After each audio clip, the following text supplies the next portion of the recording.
Hello दोस्तों, welcome to my channel PR knowledge centre. तो आज हम करेंगे संस्कृत आईएएस का, जो कि न्यू टेस्ट आ चुका है मार्केट में।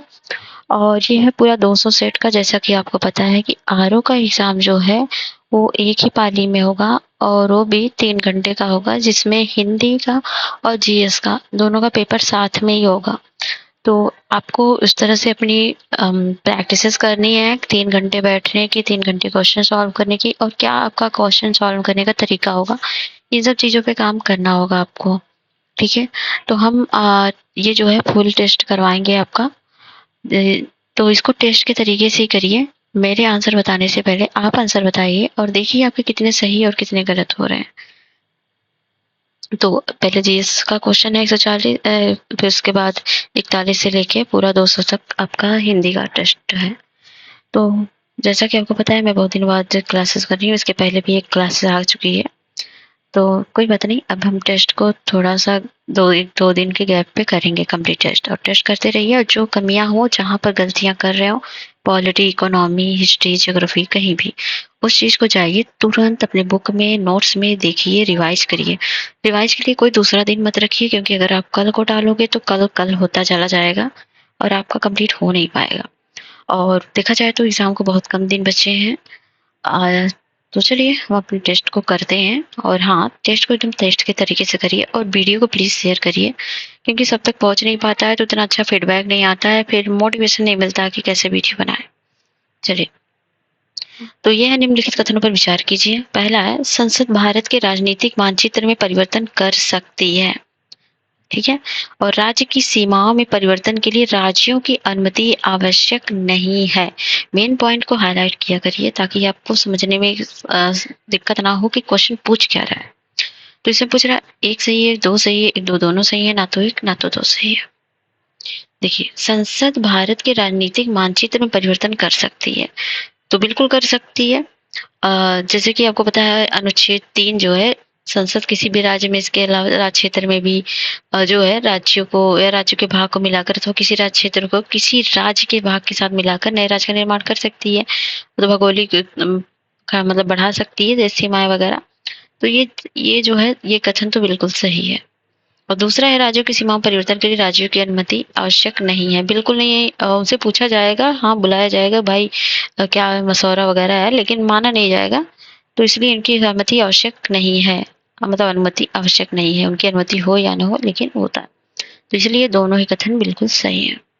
नेक्स्ट है आपका, नीचे दिए गए कथनों में से अभी कथन ए और कथन आर है। देखिए, हिंदी इंग्लिश दोनों दिया है, जिसमें प्रॉब्लम हो आप देख लीजिएगा। भारतीय संविधान में मूल कर्तव्य को पूर्व सोवियत संघ के संविधान से लिया गया है। ये सेक्शन जरूर याद करिएगा, कौन सा चीज कहाँ से लिया गया है, स्रोत उसके क्या है। दूसरा है कारण, किसी भी लोकतांत्रिक देश के संविधान में नागरिकों के कर्तव्यों का उल्लेख नहीं है।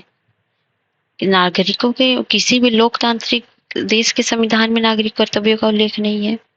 क्या बात सही है? तो आपको लग रहा है आपके भारत के जो संविधान है, ये भी तो लोकतांत्रिक देश है आपका भारत। तो क्या भारत के संविधान में नागरिकों के कर्तव्य का उल्लेख नहीं है? बिल्कुल है। कौन सा आर्टिकल है, जरा मुझे बता दीजिए आप। सॉरी, भाग कौन सा है वो बताइए आप मुझे। तो इसमें ये तो सही है, लेकिन आर गलत है, ऑप्शन हो जाएगा सी। नेक्स्ट क्वेश्चन की तरफ आगे बढ़ते हैं। निम्नलिखित पर विचार कीजिए। मूल अधिकार है, राज्य के नीति निर्देशक तत्व हैं, मौलिक कर्तव्य हैं।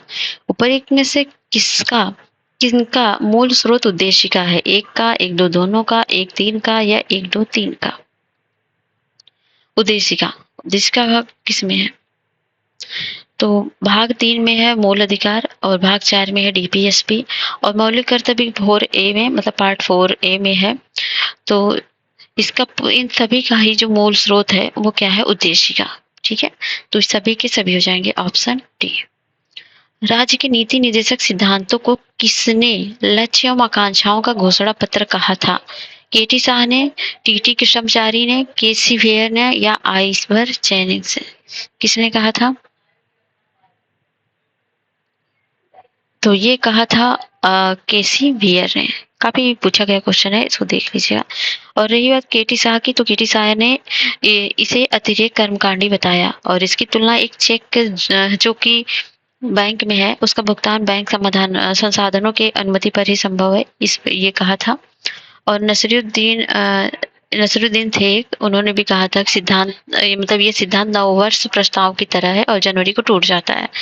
और टीटी कृष्णमाचारी की बात करें तो इन्होंने कहा था कि भावनाओं का एक अस्थायी कड़ा घर है। और आइवर जेनिंग्स ने कहा था कि ये कर्मकांडी आकांक्षा इसे कहा था, तो थोड़ा याद रखिएगा। नेक्स्ट है 5, निम्नलिखित नीचे दिए गए युग्मों में से कौन सा युग्म सही सुमेलित नहीं है। अनुच्छेद 39 है निःशुल्क विधिक सहायता, 43 बी है सहकारी समितियों का गठन, 44 है समान सिविल संहिता और 48 ए है वन्य जीवों का संरक्षण। तो ये कौन सा है?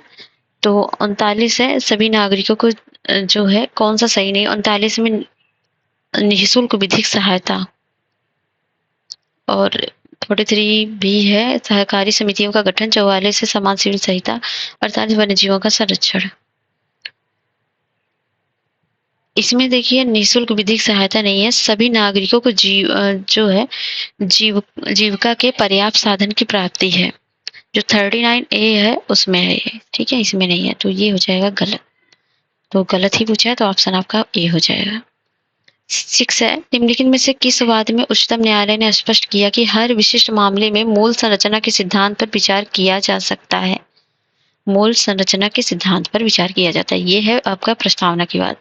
केशवानंद भारती बनाम केरल राज्य में, इंदिरा गांधी बनाम राजनारायण में, या मिनर्वा मिल्स बनाम भारत संघ, या SR बोम्मई बनाम भारत संघ। तो ये है इंदिरा गांधी बनाम राजनारायण। इसमें कहा गया था हर विशिष्ट मामले में मूल संरचना के सिद्धांत पर विचार किया जा सकता है। तो ये जो है 1975 और 77 तक भारत में आपातकाल लागू था, आपको पता है।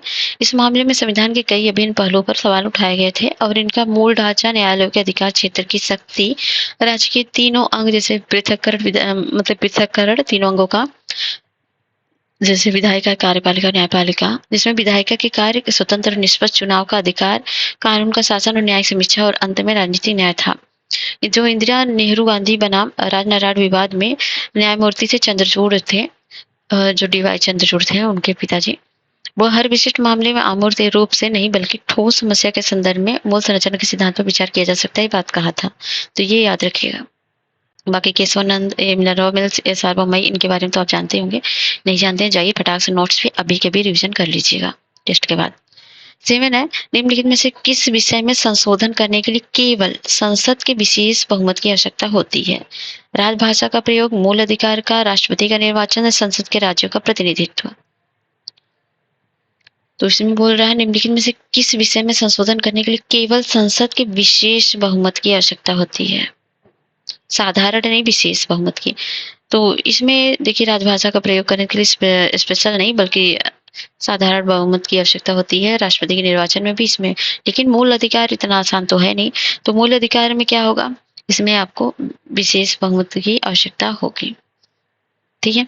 इसमें क्या होता है, संविधान का ज्यादातर उपबंध का संशोधन संसद के विशेष बहुमत द्वारा ही होता है, और प्रत्येक संसद के कुल सदस्यों का बहुमत और प्रत्येक सदन के उपस्थित और मतदान करने वाले सदस्यों के 2/3 का बहुमत इसमें चाहिए होता है। और कुल सदस्यता अभिव्यक्ति का अर्थ सदन के सदस्यों की कुल संख्या से है, फिर चाहे इसमें रिक्तियां अनुपस्थितियां हो। संसद के विशेष बहुमत की आवश्यकता, मूल अधिकार, राज्य की नीति निर्देशक तत्व तथा वे सभी उपबंध जो प्रथम एवं तृतीय श्रेणी में संबंध नहीं है उसमें होता है। तो ये हो जाएगा पहला। राज्यसभा की शक्तियों के संदर्भ में निम्नलिखित कथनों पर विचार कीजिए। धन विधेयक राज्यसभा में प्रस्तुत नहीं किया जा सकता राज्यसभा में, और राज्यसभा अविश्वास प्रस्ताव पारित कर सकती है। कौन सा इसमें कथन सही है? तो देखिए धन विधेयक के बारे में पढ़ा होगा आपने, आर्टिकल कौन सा है, चलिए कमेंट में बताइए। धन विधेयक राज्यसभा में प्रस्तुत नहीं किया जा सकता, बिल्कुल नहीं किया जा सकता, ये केवल लोकसभा में प्रस्तुत किया जा सकता है, याद रखिएगा। और राज्यसभा अविश्वास प्रस्ताव पारित कर सकती है, राज्यसभा नहीं, ये लोकसभा में होता है। तो नेता मंत्री वहीं से आते हैं तो वहीं से होगा ना, तो ये हो गया गलत, तो ऑप्शन हो जाएगा एक ही सही है 1। ये कथन कारण का है, पहला कथन है मंत्रिपरिषद लोकसभा का विश्वास खोते ही त्यागपत्र दे देते हैं, और कारण है मंत्री व्यक्तिगत रूप से राष्ट्रपति के प्रति उत्तरदायी होते हैं। बताइए इसमें पहले बताइए सही कौन सा है। चलिए ऑप्शन ऑप्शन देखते हैं। ये है ए आर दोनों सही, आर ए की व्याख्या नहीं करता है। ए आर दोनों सही है, आर ए की व्याख्या करता है। ए सही है, आर गलत है, या ए गलत है, आर सही है। तो मंत्रिपरिषद लोकसभा का विश्वास खोते ही त्याग पत्र देता है। देखिए, प्रधानमंत्री आमतौर पर लोकसभा का सदस्य होता है, तो पता है। किसी ऐसे व्यक्ति को जो मंत्री नियुक्त किया जाता है, संसद के किसी भी सदन का सदस्य ना हो, परंतु उसे 6 माह के पश्चात पद छोड़ना पड़ता है, यदि इस बीच या दोनों में से किसी सदन के लिए निर्वाचित ना हो जाए। तो ठीक है, तो ये थोड़ा बहुत सही है। और ये मंत्री व्यक्तिगत रूप से राष्ट्रपति के प्रति उत्तरदायी होता है। मंत्री तो मंत्री परिषद सामूहिक रूप से किसके प्रति, लोकसभा के प्रति उत्तरदायी होता है, और इसलिए जरूरी है कि लोकसभा का विश्वास खोते ही पद त्याग दे। साथ ही प्रत्येक मंत्री राष्ट्रपति के प्रसाद पर्यंत पद धारण करते हैं, और राष्ट्रपति के द्वारा मंत्री को बर्खास्त किया जा सकता है, परंतु राष्ट्रपति चूंकि प्रधानमंत्री की मंत्रणा से ऐसा कर सकता है, अतः यह शक्ति वास्तव में प्रधानमंत्री को प्राप्त है, न कि इनको। तो थोड़ा बहुत सही है, बहुत ज्यादा नहीं। मंत्री व्यक्तिगत रूप से तो है, लेकिन वैसे तो मंत्री मंत्री की बात हो रही है। मंत्रिपरिषद जो है ये लोकसभा के ऊपर ही डिपेंडेंट है। ये दोनों कथन कुछ ना कुछ सही है, क्योंकि राष्ट्रपति ही इनको भाई नियुक्त वगैरह इन्हीं के होता है, तो इसको बोल सकते हैं, तो बोल सकते हैं सही। तो इसलिए ये दोनों सही हो सकते हैं, लेकिन व्याख्या सही नहीं है। नेक्स्ट है, निम्नलिखित में से कौन संसद के कार्य हैं? विधि निर्माण, कार्यपालिका पर नियंत्रण, सार्वजनिक व्यय पर नियंत्रण। कौन सा है? तो विधि निर्माण भी करता है संसद, कार्यपालिका पर नियंत्रण भी, सार्वजनिक व्यय पर नियंत्रण। तो ये है संसद की संचित निधि होती है ना, तो सार्वजनिक व्यय वगैरह होता है, और बजट वजट तो यहाँ आता है ना। तो सभी सही है। 11वां है, प्रोटेम स्पीकर के संदर्भ में निम्नलिखित में से कौन सा सही नहीं है? इसकी नियुक्ति राष्ट्रपति द्वारा की जाती है, प्रोटेम स्पीकर की। और यह समानता मुख्य विपक्षी दल का सदस्य होता है। यह नए लोकसभा के सदस्यों को शपथ ग्रहण कराता है, या आम चुनाव के बाद गठित लोकसभा की प्रथम बैठक की अध्यक्षता करता है। देखिए सब सही है, लेकिन दूसरा इसमें गलत है। समानता मुख्य विपक्षी दल का होता है, ये बात गलत है, क्योंकि आम चुनाव के पश्चात जब लोकसभा पहली बार बैठक किए जाते हैं, तो राष्ट्रपति लोकसभा के किसी भी सदस्य को अस्थायी अध्यक्ष नियुक्त करता है। समानता वरिष्ठतम सदस्य होते हैं, और कोई भी हो सकता है ना। मूल अधिकारों के संदर्भ में निम्नलिखित में से कौन सा कथन सही है? ये न्यायालय द्वारा परिवर्तनीय है। ये सामाजिक एवं आर्थिक लोकतंत्र को स्थापित करते हैं। इन्हें नैतिक एवं राजनीतिक मान्यता प्राप्त है। उपर्युक्त सभी है। तो ये जो है न्यायालय द्वारा परिवर्तनीय है, ऑप्शन ए है। निम्नलिखित में से कौन सा अधिकार अनुच्छेद 19 क्लॉज 1 के तहत नागरिकों को प्राप्त है? त्वरित सुनवाई का अधिकार, सूचना का अधिकार, शांति का अधिकार, अवसर का अधिकार।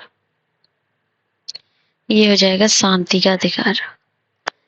तो प्रत्येक नागरिक को बोलने और व्यक्ति की स्वतंत्रता है, और नागरिक को व्यक्ति के अभिव्यक्ति दर्शाने, मत देने, विश्वास या अभियोग लगाने, मौखिक, लिखित, छिपे हुए मामलों पर स्वतंत्रता देती है। आरटीआई वगैरह देते हैं ना। उच्चतम न्यायालय में भी वाक एवं अभिव्यक्ति की स्वतंत्रता के अंतर्गत शांति के अधिकार को शामिल किया गया। तो ये हो जाएगा आपका ये। निम्नलिखित में से कौन सा राज्यों का उनके गठन वर्ष के अनुसार सही अनुक्रम है? गठन वर्ष के अनुसार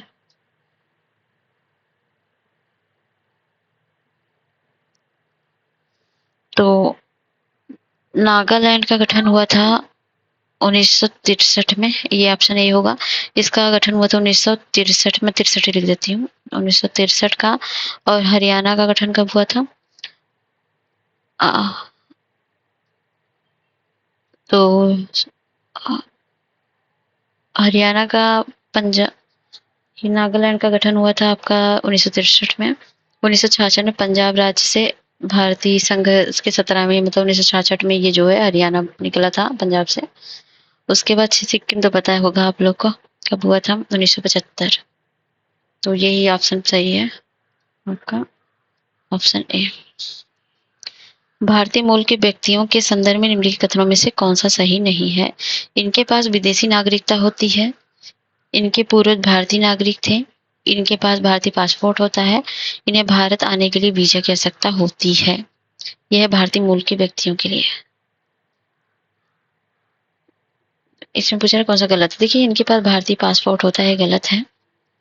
क्योंकि जो पीआईओ मतलब भारतीय मूल का व्यक्ति होता है, वो स्वयं अथवा इसका कोई पूर्वज भारतीय नागरिक है जो वर्तमान में अन्य देशों की नागरिकता राष्ट्रीयता धारण कर लेता है, तथा जो विदेशी पासपोर्ट धारक होते हैं उसे भारत आने के लिए वीजा की आवश्यकता होती है। ठीक है। फजल अली आयोग के संदर्भ में निम्नलिखित कथनों पर विचार कीजिए। इसका गठन 1953 में राज्यों के पुनर्गठन पर सलाह देने के लिए किया गया था। इसने एक राज्य एक भाषा के सिद्धांत को स्वीकार किया। एक सही है, दो सही, एक दो दोनों, न तो एक न तो दो। तो इसका गठन 1953 में हुआ था, बिल्कुल। और यह एक राज्य एक भाषा के सिद्धांत को स्वीकार किया था, बिल्कुल सही है। इसी के बाद विरोध किया था ना, क्या क्या नाम था उनका, जिन्होंने बहुत दिनों तक जगजीवन, क्या नाम था उनका, नाम अभी नहीं याद आ रहा मुझे। तो उन्होंने क्या उपवास किया था जिसकी वजह से उनकी डेथ हो गई थी। उसके बाद भाषाई आधार पर आंध्र प्रदेश का गठन हुआ था ना। नाम आप कमेंट बॉक्स में बताने की कृपा करें। ठीक है। नेक्स्ट है निम्नलिखित में से कौन सा निदेशक तत्व गांधीवादी सिद्धांतों से प्रेरित है। गरीबों को निःशुल्क विधिक सहायता, लोक स्वास्थ्य में सुधार, सहकारी समितियों का गठन, पर्यावरण का संरक्षण। तो गांधी जी सहकारी समितियों का गठन पे जोर दिया गया था, तो ये सही है। नेक्स्ट है निम्नलिखित में से कौन से निर्वाचन आयोग के कार्य हैं। राजनीतिक दलों को मान्यता प्रदान करना, निर्वाचन की तिथि का निर्धारण, निर्वाचन संबंधित विवाद की जांच के लिए अधिकारी की नियुक्ति, निर्वाचन नामावली तैयार करना।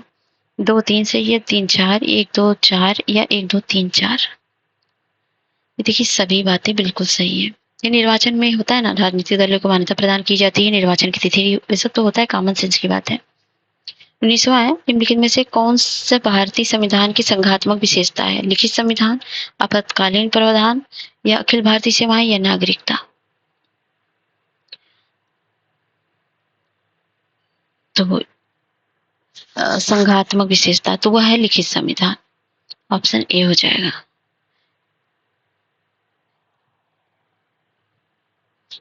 नेक्स्ट है निम्नलिखित के वक्तव्यों पर विचार कीजिए और निश्चित एक सही उत्तर का चुनाव करिए। भारतीय सर्वोच्च न्यायालय की न्यायिक समीक्षा शक्ति अमेरिकी सर्वोच्च न्यायालय से अधिक है। कैसा है। भारतीय संविधान में विधि द्वारा स्थापित प्रक्रिया को अपनाया गया है। भारत, चलिए बाकी सब देख लीजिए, ऑप्शन सही व्याख्या कर रहा है नहीं कर रहा है, सब चीजें तो पता ही होंगी आपको। तो क्वेश्चन पे आते हैं। तो आपको पता है भारतीय सर्वोच्च न्यायालय की न्यायिक समीक्षा शक्ति अमेरिकी सर्वोच्च न्यायालय से अधिक है। तो ये गलत है। तो ये गलत है क्योंकि उच्चतम न्यायालय में न्यायिक समीक्षा की शक्ति निहित है और इसके तहत वह केंद्र और राज्य दोनों स्तर पर विधायी व कार्यकारी आदेशों की संवैधानिकता की जांच करता है और इन्हें अधिकारिताएं पाए जाने पर गैर विधिक और संवैधानिक और अवैध मतलब जो है बाधित या मतलब शून्य घोषित किया जा सकता है और तदुपरांत इन्हें सरकार द्वारा लागू नहीं किया जा सकता है। और भारतीय उच्चतम न्यायालय की न्यायिक समीक्षा की शक्ति अमेरिकी उच्चतम न्यायालय की अपेक्षा सीमित है। ऐसा इसलिए क्योंकि अमेरिकी संविधान में विधि की नियत प्रक्रिया का प्रावधान है, जबकि भारतीय संविधान में विधि द्वारा स्थापित प्रक्रिया की बात की गई है। ठीक है, तो ये हो जाएगा, ये गलत है और सही है। संवैधानिक तंत्र की विफलता के आधार पर निम्नलिखित में से किस राज्य में सर्वप्रथम राष्ट्रपति शासन लगाया गया था। तो सबसे पहले पंजाब में लगा था। ठीक है, और 1951 में पंजाब में लगा था। उसके बाद केरल, राजस्थान, तमिलनाडु में भी लगा था 1956, 67, 76 में। ठीक है, तो ये पहले पंजाब में लगा था 1951 में। निम्नलिखित में से कौन सा लोकसभा अध्यक्षों का उनके कार्यकाल के अनुसार सही अनुक्रम है। उनका नाम भाई थोड़ा देखना ही होगा। फिलहाल मैं आंसर पे आऊंगी। तो ये थे बलराम जाखड़ जो थे 1980 और 89 के बीच, और रवि राय थे जो थे 89 से 91 के बीच, और 91 से 96 शिवराज पाटिल थे। फिर पीएम संगमा थे जो कि 1996 से 98 तक थे। तो थोड़ा सा देखना होगा आपको। निम्नलिखित में से किस अधिनियम के तहत भारत में केंद्रीय लोक सेवा आयोग का गठन किया गया था। चार्टर अधिनियम 1853 या भारत शासन अधिनियम 1909 या भारत शासन अधिनियम 1919 या भारत शासन अधिनियम 1935। केंद्रीय लोक सेवा आयोग ये किया गया था, याद रखिएगा, भारत शासन अधिनियम 1919 में। क्योंकि 20 अगस्त 1917 को ब्रिटिश सरकार ने पहली बार घोषित किया था कि इसका उद्देश्य भारत में क्रमिक रूप से उत्तरदायी सरकार की स्थापना करना था। फिर 1919 में भारत शासन अधिनियम बनाया गया था और 1921 में इसे लागू किया गया था। और भारत शासन अधिनियम 1919 के माध्यम से सिविल सेवकों की भर्ती के लिए केंद्रीय लोक सेवा आयोग का गठन किया गया था। तो ये हो जाएगा सी। द्वितीय पिछड़ा वर्ग आयोग की रिपोर्ट को किस प्रधानमंत्री के काल में लागू किया गया? मोरारजी देसाई, चौधरी चरण सिंह, विश्वनाथ प्रताप सिंह या चंद्रशेखर? तो ये किया गया था विश्वनाथ प्रताप सिंह। ठीक है, नेक्स्ट क्वेश्चन ये है ये कथन कारण वाला है। कथन है, भारतीय संविधान एक जीवन दस्तावेज है। और कारण है, भारतीय संविधान में संशोधन शक्ति संसद में निहित है। देखिए, कथन दोनों तो सही है, लेकिन भारत के संविधान में संशोधन की शक्ति है, इसलिए भारत जीवन दस्तावेज है, गलत है। क्योंकि भारत के संविधान को लिविंग कॉन्स्टिट्यूशन इसलिए कहते हैं क्योंकि इसमें हमेशा मतलब लचीला है काफी, इसमें संशोधन करना आसान है, रिजिड भी है, तो इसलिए मतलब संशोधन भी हो सकता है, रिजिड नहीं है इतना, तो इसलिए हो जाएगा। तो दोनों सही है, लेकिन व्याख्या नहीं कर रहे हैं। अधिनियम है, संशोधन है। 106वां संविधान संशोधन अधिनियम है, क्या हुआ था? और 99वां, 61वां और 104वां संविधान संशोधन आपको याद होना चाहिए। तो चलिए देखते हैं। 106वां संविधान संशोधन था जिसमें लोकसभा, राज्य विधानसभा और दिल्ली की विधानसभा महिलाओं के आरक्षण से संबंधित था ना। इसको क्या नाम दिया गया था, जरा मुझे कमेंट में बताइए। और 99वां संविधान संशोधन जो था, ये था आपका राष्ट्रीय न्यायिक नियुक्ति आयोग के NJSC का। और 61वां संविधान संशोधन तो सबको पता होगा, इसमें मताधिकार की आयु घटा दी गई थी, जिसमें 21 से 18 कर दी गई थी। 104वां संविधान संशोधन एंग्लो इंडियन समुदाय के लिए आरक्षित सीट को खत्म किया गया था। तो ये हो जाएगा, तो हो जाएगा 4, 3, 2, 1 ऑप्शन सी। नेक्स्ट है, राज्य के नीति निर्देशक तत्वों के संदर्भ में निम्नलिखित में विचार कीजिए। निर्देशक तत्वों का विचार आयरलैंड के संविधान से लिया गया था। यह राज्य द्वारा निर्मित विधि को प्रभावित करते हैं। एक सही है, एक दो सही है, या फिर जो है यह राज्य द्वारा सॉरी कोई सही नहीं है, देख लीजिए। नीति निर्देशक का विचार आयरलैंड से संविधान लिया, बिल्कुल सही है। यह राज्य द्वारा निर्मित विधि को प्रभावित करते हैं, राज्य द्वारा निर्मित विधि को प्रभावित करते हैं, तो ये बात भी सही है।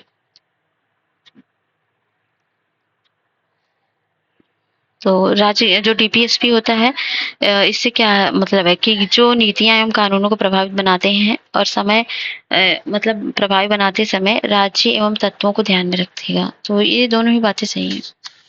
ये है, भारतीय संविधान के अनुच्छेद 356 के संदर्भ में कौन सा कथन सही नहीं है? इस अनुच्छेद, ये 356 की बात है, आपातकाल जिसमें लगता है। इस अनुच्छेद के तहत की गई घोषणाओं की समीक्षा सर्वोच्च न्यायालय द्वारा की जा सकती है, और बिल्कुल की जा सकती है। और कौन सा संविधान संशोधन था जिसमें ये किया गया था, ये मुझे बताइए। और अगला है, इसके तहत की गई घोषणा को किसी भी सदन द्वारा सामान्य बहुमत से पारित किया जा सकता है। इस घोषणा को 2 महीने के भीतर संसद के प्रत्येक सदन द्वारा अनुमोदित किया जाना अनिवार्य है। एक बार स्वीकृति होने जाने के बाद इसे अधिकतम 1 वर्ष की अवधि के लिए बढ़ाया जा सकता है। कौन सा सही है?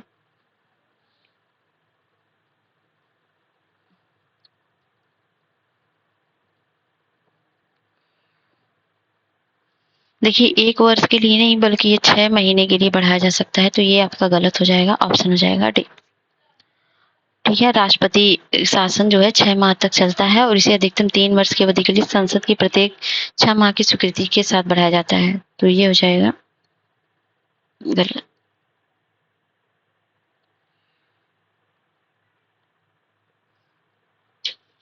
इसे 2 माह के भीतर इसका संसद के दोनों सदनों द्वारा अनुमोदन हो जाना चाहिए और इसे राष्ट्रपति शासन घोषणा पत्र लोकसभा के विघटित होने के समय जारी होता है। तो ये सारी बातों को पक्का ध्यान में रखिएगा, यहाँ से क्वेश्चन बहुत आते हैं। निम्नलिखित में से कौन से किसी राज्य में राष्ट्रपति शासन की घोषणा के परिणाम है? विधानसभा का विघटन, मंत्रिपरिषद को भंग करना, ये संबंधित राज्य के उच्च न्यायालय की शक्ति में कमी। तो विधानसभा का विघटन है, मंत्रिपरिषद का भंग होना है, लेकिन संबंधित राज्य के उच्च न्यायालय की शक्ति में कमी ये नहीं है, तो ये हो जाएगा गलत। तो एक ही है, ऑप्शन हो जाएगा ए। अगला है 30, निम्नलिखित में से कौन सा मूल अधिकार विदेशी नागरिकों को प्राप्त नहीं है? विधि की समझ समानता, प्राण एवं दैहिक स्वतंत्रता का संरक्षण, और मतलब अभिव्यक्ति की स्वतंत्रता का अधिकार, प्रारंभिक शिक्षा का अधिकार। मूल अधिकार को विदेशी को नहीं प्राप्त है।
तो इसका हो जाएगा अभिव्यक्ति की स्वतंत्रता का अधिकार। ये नहीं है, बाकी विधि की समझ समानता है, प्रारंभिक दैहिक स्वतंत्रता है, प्रारंभिक शिक्षा का अधिकार ये है। तो शत्रु देश लोगों को, नागरिकों एवं विदेशियों को प्राप्त अधिकार कौन से हैं? विधि की समझ मतलब 14, देखिए ये जो विधि की समझ है ये आर्टिकल 14 है, और अपराधों के लिए 20 में है, और 21A है प्रारंभिक शिक्षा का अधिकार। ठीक है, बाकी ये जो है विदेशी नागरिक को प्राप्त नहीं है अभिव्यक्ति की स्वतंत्रता, बाकी सब प्राप्त है। उच्चतम न्यायालय के न्यायाधीशों के संदर्भ में निम्नलिखित कथनों में से कौन सा सही नहीं है? वह राष्ट्रपति को लिखित त्यागपत्र दे सकता है, इनके वेतन और भत्ते संसद द्वारा निर्धारित किए जाते हैं, वित्तीय आपातकाल के समय इनके वेतन को कम नहीं किया जा सकता। 1, 2 सही है, 2, 3 सही है, 1 सही है, 3 सही है। तो ये राष्ट्रपति को लिखित त्यागपत्र दे सकते हैं। उच्चतम न्यायालय के न्यायाधीशों के संदर्भ में कौन सा कथन गलत है वो पूछ रहा है। ये राष्ट्रपति को लिखित त्यागपत्र दे सकता है, तो ये जो है और राष्ट्रपति को लिखित दे सकते हैं, सही है। इनके वेतन और भत्ते संसद द्वारा निर्धारित होते हैं, ये भी सही है। वित्तीय आपातकाल के समय इनके वेतन को कम नहीं किया जा सकता, ये गलत है, किया जा सकता है। ऑप्शन हो जाएगा डी, क्योंकि गलत पूछा है। भारत में लोकपाल एवं लोकायुक्त की स्थापना का सुझाव निम्नलिखित में से किस आयोग द्वारा दिया गया था? सरकारी आयोग, प्रथम प्रशासनिक सुधार आयोग, विधि आयोग या ठक्कर आयोग? इन आयोगों के बारे में जरूर पढ़ लीजिएगा। और ये दिया गया था प्रथम प्राथमिक सुधार आयोग, ठीक है, जो कि 1966-70 में के बीच में था। निम्नलिखित में से कौन से संविधान के मूल ढांचे से सम्मिलित किए गए हैं? संविधान के मूल ढांचे में सम्मिलित किए गए हैं। 7वीं अनुसूची, कानून का शासन, धर्मनिरपेक्षता, न्यायिक समीक्षा।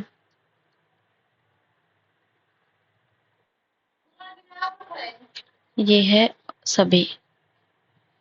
नेक्स्ट है राष्ट्रपति पर महाभियोग के संदर्भ में निम्नलिखित कथनों पर विचार कीजिए। संविधान में परिभाषित संविधान के उल्लंघन के आधार पर महाभियोग चलाया जा सकता है। राज्य विधानसभाओं के निर्वाचन एवं सदस्य राष्ट्रपति के महाभियोग में भाग लेने के लिए अर्हत नहीं होते हैं। राष्ट्रपति महाभियोग के संदर्भ में कौन सा कथन सही है? मतलब भारत संविधान में परिभाषित संविधान के उल्लंघन के आधार पर महाभियोग चलाया जा सकता है। क्या कोई चीज परिभाषित है? ये परिभाषित नहीं है, तो ये पहला गलत हो जाएगा, दूसरा सही है। ऑप्शन हो जाएगा बी। नेक्स्ट है 35, निम्नलिखित में से कौन सा कथन गलत है, मतलब सही नहीं है?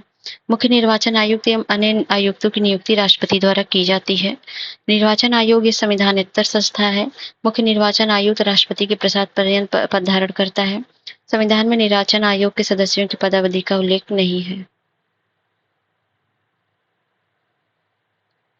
तो इसमें पूछ रहा गलत कौन सा है? तो पहला तो सही है, मुख्य निर्वाचन आयुक्त अन्य आयुक्त की नियुक्ति राष्ट्रपति द्वारा की जाती है। दूसरा गलत है, क्योंकि निर्वाचन आयोग संविधानात्मक संस्था नहीं है। ये जो है ये एक स्वतंत्र निकाय है ना, अस्थायी स्वतंत्र निकाय है। ये संविधान द्वारा स्वतंत्र निष्पक्ष चुनाव कराने के उद्देश्य किया गया, तो ये हो जाएगा गलत। और मुख्य निर्वाचन आयुक्त राष्ट्रपति के प्रसाद पर्यंत पद धारण करता है, तो ये भी गलत है, ठीक है, क्योंकि मुख्य निर्वाचन आयुक्त को अपनी निर्धारित पदावधि में काम करने की सुरक्षा प्राप्त है और मुख्य निर्वाचन आयुक्त को उनके पद से उसी रीति से हटाया जा सकता है जिस रीति के आधार पर उच्चतम न्यायालय के न्यायाधीश को। तो ये होगा गलत। और संविधान में निर्वाचन आयोग के सदस्यों की पदावधि का उल्लेख नहीं है, तो बिल्कुल सही है। तो ये हो जाएगा गलत। 3 पूछा। संविधान संशोधन के संदर्भ में निम्नलिखित कथनों पर विचार कीजिए। संशोधन के लिए राष्ट्रपति की पूर्व स्वीकृति आवश्यक है। संविधान संशोधन के लिए संसद की संयुक्त बैठक का प्रावधान नहीं है। संशोधन का प्रारंभ किसी भी सदन से किया जा सकता है। ये जो है देखते हैं कौन सा सही है। संविधान के लिए राष्ट्रपति की पूर्व स्वीकृति आवश्यक है। संविधान संशोधन के लिए, संविधान संशोधन के लिए तो ये जो है ये जरूरी नहीं है, तो ये गलत हो जाएगा। संविधान संशोधन के लिए संसद की संयुक्त बैठक का प्रावधान नहीं है। संशोधन का प्रारंभ किसी भी सदन किया जा सकता है। तो अगर एक एलिमिनेट कर दूं तो तीनों ऑप्शन हट जाएंगे, वैसे भी ऑप्शन बी मिल जाएगा, लेकिन ध्यान रखिए इन बातों का। ये है मिलान का। अनुच्छेद 19 है, 40 है, 50 है, 324 है। चलिए मिलान करिए आप लोग। तो ये हो जाएगा अनुच्छेद 19 में अभिव्यक्ति की स्वतंत्रता सही है। अनुच्छेद 40 ग्राम पंचायत ये भी सही है। 50 कार्यपालिका ये पृथक्करण है न्यायपालिका का, ये भी सही है। 324 निर्वाचन आयोग है, ये भी सही है। सभी सम्मिलित हैं, 1 2 3 4 हो जाएगा। निम्नलिखित वक्तव्य पर विचार कीजिए और नीचे दिए गुट से सही उत्तर का चुनाव कीजिए। उच्चतम न्यायालय एक अभिलेख न्यायालय है। इसके अभिलेखों को न्यायालय में चुनौती नहीं दी जा सकती। कथन कारण वाला क्वेश्चन है, देखिए। तो बिल्कुल ये इसकी व्याख्या भी कर रहा है और सही भी है, ऑप्शन ए। 39 है। भारतीय निर्वाचन आयोग के संदर्भ में निम्नलिखित कथन पर विचार कीजिए। यह संसद एवं राज्य विधानमंडल एवं स्थानीय निकाय के चुनाव का संचालन करता है और यह संसद सदस्यों की निर्भरता से संबंधित मामलों पर राष्ट्रपति को परामर्श देता है। तो ये संसद एवं राज्य विधानमंडल में स्थानीय निकायों के चुनाव का संचालन तो राज्य निर्वाचन आयोग करता है, ना कि भारतीय निर्वाचन आयोग। ये गलत हो जाएगा और ये दूसरा सही है, ऑप्शन हो जाएगा बी। निम्नलिखित कथनों पर विचार कीजिए। तमिलनाडु, तेलंगाना, बिहार, पश्चिम बंगाल ऊपर इनमें से द्विसदनीय विधानमंडल है किसमें? तो किसमें किसमें 6 राज्यों में है ना, आंध्र प्रदेश, महाराष्ट्र, कर्नाटक, तेलंगाना, बिहार और उत्तर प्रदेश में। ठीक है, तो ये तेलंगाना है, तमिलनाडु और पश्चिम बंगाल में ही है। 6 राज्यों का नाम लिखिए, अभी तो मैंने बताया। तो ऑप्शन हो जाएगा आपका 2 या 3, ऑप्शन बी। नेक्स्ट है उत्तर प्रदेश में जनजाति संग्रहालय की स्थापना के संदर्भ में निम्नलिखित कथनों में से कौन सा सही है? इसकी स्थापना मिर्जापुर, सोनभद्र, महाराजगंज जनपद में की जाएगी। केंद्र सरकार द्वारा प्रत्येक संग्रहालय के निर्माण के लिए 15 करोड़ रुपए की राशि प्रदान की जाएगी। 1 2 दोनों सही है, 2 सही है, 1 2 दोनों ना तो 1 सही ना तो 2, 1 सही है। ये दोनों ही बातें बिल्कुल सही है, ऑप्शन ए हो जाएगा। स्वरदेव महामंदिर के संदर्भ में क्वेश्चन है। यह महर्षि सदाफल देव की शिक्षाओं एवं उनके उपदेशों का प्रतीक है। इस मंदिर की संगमरमरी दीवारों पर स्वरवेद के 4000 दोहे उत्कीर्ण हैं। तो दोनों ही बातें सही हैं, ठीक है। 18 दिसंबर 2023 को प्रधानमंत्री ने वाराणसी में इस मंदिर का उद्घाटन किया था। ये लगभग 180 फीट ऊंचा है। इसमें 4000 दोहे उत्कीर्णित हैं और वेद, उपनिषद, रामायण, गीता और महाभारत आदि ग्रंथों के दिव्य संदेश भी इस चित्रों में उकेरे गए हैं। ठीक है, और इस मंदिर को विश्व का सबसे बड़ा ध्यान केंद्र, वर्ल्ड लार्जेस्ट मेडिटेशन सेंटर भी कहते हैं। हाल ही में भारत में सूक्ष्म, लघु तथा मध्यम उद्योगों के संदर्भ में CBRE द्वारा जारी की गई रिपोर्ट में उत्तर प्रदेश किस स्थान पर रहा है? चतुर्थ, द्वितीय, तृतीय या पंचम? तो यह रहा है तृतीय स्थान पे। ये है जिला और एक जिला, 1 डिस्ट्रिक्ट 1 प्रोडक्ट, ODOP वाला। तो महोबा है सिद्धार्थनगर, अमरोहा, बरेली। तो ये जो है महोबा है किस चीज के लिए? तो ये गौरा पत्थर के लिए। सिद्धार्थनगर है काला नमक चावल के लिए। और ये जो है अमरोहा वाद्य यंत्र ढोलक के लिए है। बरेली जो है ये है जरी जरदोजी एवं बांस उत्पाद के लिए। तो ये हो जाएगा ऑप्शन सी। 1 2 3 4। लोक कलाकारों को एक मंच प्रदान करने के उद्देश्य से उत्तर प्रदेश सरकार द्वारा आयोजित संस्कृति उत्सव 2023 की थीम क्या थी? जन भागीदारी, वसुधैव कुटुंबकम, हमारी संस्कृति हमारी पहचान, उपरित में से कोई नहीं। तो ये थी हमारी संस्कृति हमारी पहचान। एक मुश्त समाधान योजना के संदर्भ में निम्नलिखित कथन पर विचार कीजिए।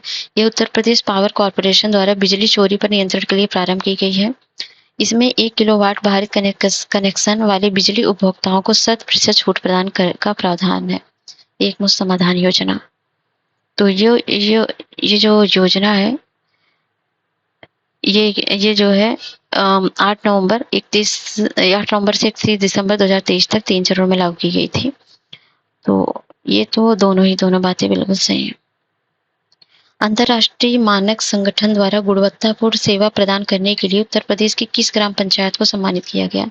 सिंधियावा, बाराबांकी, ये जैतपुर देवरिया का, ये जमुआ मथुरा का, कुतुबपुर हमीरपुर का। तो ये है सिंधियावा गांव बाराबांकी का है, उसको सम्मानित किया गया था। काशी तमिल संगमम 2023 के संदर्भ में कथन विचार कीजिए। मॉरिशस के राष्ट्रपति इस समारोह के मुख्य अतिथि थे। इस अवसर पर कन्याकुमारी वाराणसी तमिल संगमम ट्रेन का शुभारंभ किया गया था। 1 2 दोनों सही है, 1 2 सही है, एक ना तो 2 या 1 सही है। ये जो है मॉरिशस के राष्ट्रपति इसमें आए थे। तो ये गलत है। ये ये हुआ था 17 दिसंबर 2023 को, जिसमें प्रधानमंत्री मोदी द्वारा उत्तर प्रदेश के वाराणसी में काशी तमिल संगमम का उद्घाटन किया गया था। और काशी तमिल संगमम का उद्देश्य देश के दो सबसे महत्वपूर्ण प्राचीन शिक्षा पीठों तमिलनाडु काशी के बीच सदियों पुराने संबंधों को बढ़ाना था। प्रधानमंत्री नरेंद्र मोदी ने कन्याकुमारी वाराणसी तमिल संगमम ट्रेन को भी झंडी दिखाई थी। इसमें तिरुकुरल, मणिमेकलय और उत्कृष्ट तमिल साहित्य के बहुभाषा ब्रेल अनुवाद भी किया गया था। और आईआईटी चेन्नई द्वारा विद्या पहल के अंतर्गत विज्ञान और गणित में वाराणसी के 4 छात्रों को ऑनलाइन सहायता भी की जा रही है। और इसमें जो है एक भारत श्रेष्ठ भारत की भावना को बढ़ाया गया था। ये गलत है, बाकी ये सही है। Option B. दिसंबर 2023 में नीति आयोग द्वारा घोषित एस्पिरेशनल ब्लॉक प्रोग्राम की पहली डेल्टा रैंकिंग में उत्तर प्रदेश का निम्नलिखित में से कौन सा जनपद द्वितीय स्थान पर है? ये था कौशाम्बी। ठीक है। इसमें जो है तेलंगाना के आसिफाबाद के तिरियानी कुमरम भीम ब्लॉक को पहला स्थान मिला था। दूसरा स्थान उत्तर प्रदेश के कौशाम्बी जिले के कौशाम्बी ब्लॉक को मिला था। दिव्य अयोध्या ऐप के संदर्भ में निम्नलिखित कथनों पर विचार कीजिए। इसे भारत के प्रधानमंत्री मोदी ने 2024 में लॉन्च किया। इस ऐप से अयोध्या में पर्यटन और धार्मिक स्थलों के बारे में जानकारी प्रदान की जा सकेगी। इसमें तो 2024 में इसे योगी आदित्यनाथ ने लॉन्च किया था, ना कि मोदी जी ने। तो ये गलत हो जाएगा, बाकी दूसरा सही है, ऑप्शन बी। भारत के सर्वोच्च न्यायालय के क्षेत्राधिकार एवं न्यायाधीशों की संख्या में वृद्धि निम्नलिखित में से किसकी अनुशंसा पर की जा सकती है? राष्ट्रपति, लोकसभा, संसद या भारत के मुख्य न्यायाधीश? सिंपल सा क्वेश्चन है, ये संसद द्वारा की जाती है। पंचायती राज के संदर्भ में निम्नलिखित कथनों में से कौन सा सही है? राज्य विधानमंडल विधि द्वारा पंचायत की संरचना के लिए उपबंध करेगा। प्रत्येक राज्य ग्राम ब्लॉक और जिला स्तर पर स्थानीय निकायों का गठन करेगा।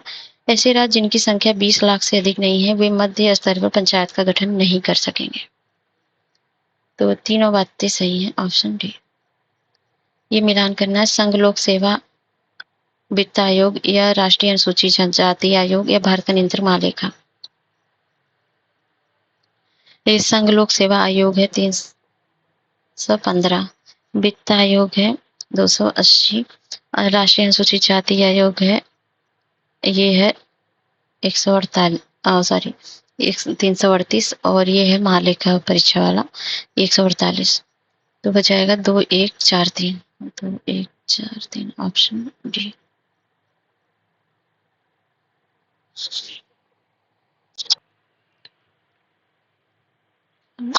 नेक्स्ट क्वेश्चन है, राष्ट्रीय अनुसूचित जनजाति आयोग के संदर्भ में निम्नलिखित कथनों पर विचार कीजिए। यह एक संवैधानिक निकाय है। आयोग के वार्षिक प्रतिवेदन को राष्ट्रपति के संसद के प्रत्येक सदन के समक्ष प्रस्तुत करता है। 1 सही है, 2 सही है, 2 दोनों, ना तो 1 ना तो 2 सही है। तो ये दोनों ही बातें सही है। यह निम्नलिखित में से किस स्थिति में बंदी प्रत्यक्षीकरण रिट जारी नहीं की जा सकती? यदि हिरासत में विधि सम्मत है, कार्यवाही किसी विधानमंडल के अवमानना के तहत हुई हो, हिरासत न्यायालय क्षेत्र के बाहर हुई हो। 1 2 सही है, 2 3 या 1 3 या 2 3। तो इस तीनों मामले में रिट जारी नहीं की जा सकती है, ठीक है।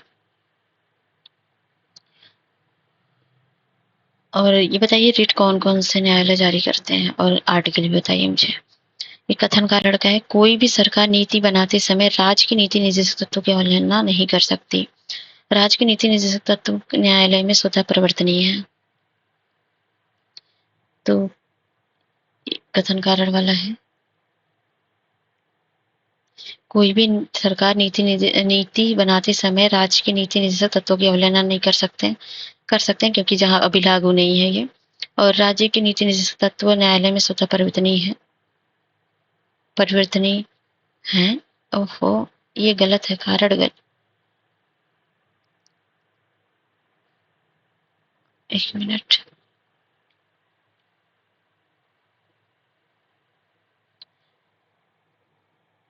उस पहला सही है, अवहेलना नहीं कर सकते, ये बात सही है। ये गलत है, आपका ऑप्शन हो जाएगा, एक सत्य है, दूसरा असत्य है। निम्नलिखित में से कौन से प्रावधान संसद के साधारण बहुमत द्वारा संशोधित किए जा सकते हैं?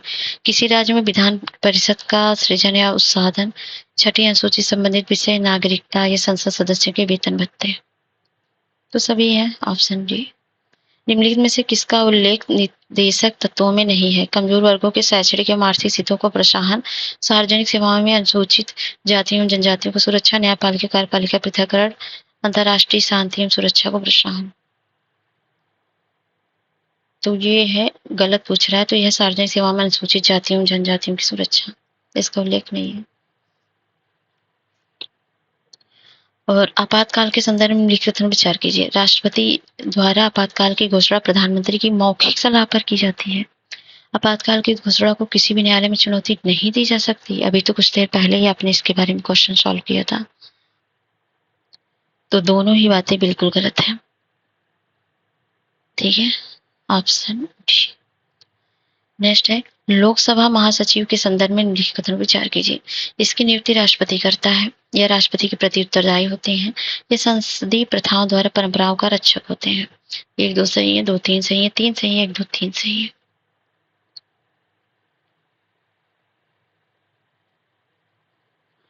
तो ये जो है, इनकी नियुक्ति राष्ट्रपति करता है, तो ये गलत है क्योंकि इनकी नियुक्ति लोकसभा के अध्यक्ष करते हैं और ये राष्ट्रपति के प्रति उत्तरदायी होते हैं, तो ये है लोकसभा अध्यक्ष के प्रति उत्तरदायी होते हैं और ये संसदीय प्रथाओं एवं परंपराओं के रक्षक होते हैं। ये बात सही है, ऑप्शन सी हो जाएगा। केंद्र राज्य संबंधों के विचार के लिए गठित निम्नलिखित आयोगों की समितियों को क्रमानुसार व्यवस्थित करना है। सरकारी या प्रशासनिक सुधार, आनंद प्रोत्साहित प्रस्ताव, राजमंडार समिति।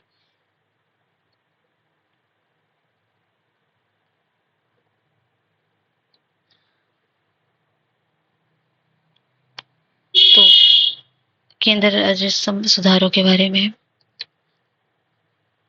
तो प्रशासनिक सुधार आयोग आया था आपका 1966 में और आनंदपुर साहिब यह आया था 73 में और राजमन्नार समिति कब आई थी? ये आई थी 69 में। और सरकारी आयोग कब आया था? 83 में।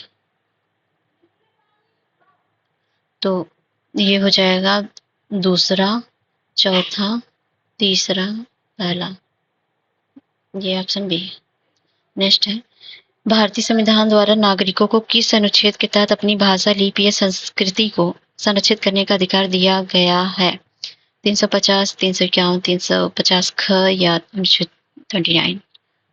तो ये दिया गया है अनुच्छेद 351 में। अनुच्छेद 371 जे को कर्नाटक राज्य के लिए विशेष प्रावधान करता है। निम्नलिखित में से किस संविधान संशोधन अधिनियम द्वारा संविधान में शामिल किया गया था? कर्नाटक के बारे में।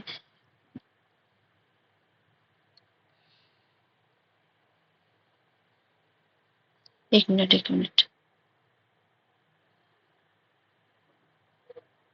ये 29 है, 351 नहीं है, और 63 है। ये है 98वां संविधान संशोधन 2012 में किया गया था।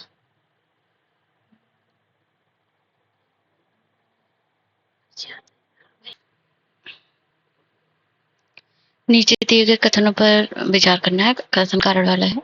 भारत में मत देने का अधिकार निर्वाचित होने का अधिकार एक विधिक वैधानिक अधिकार है।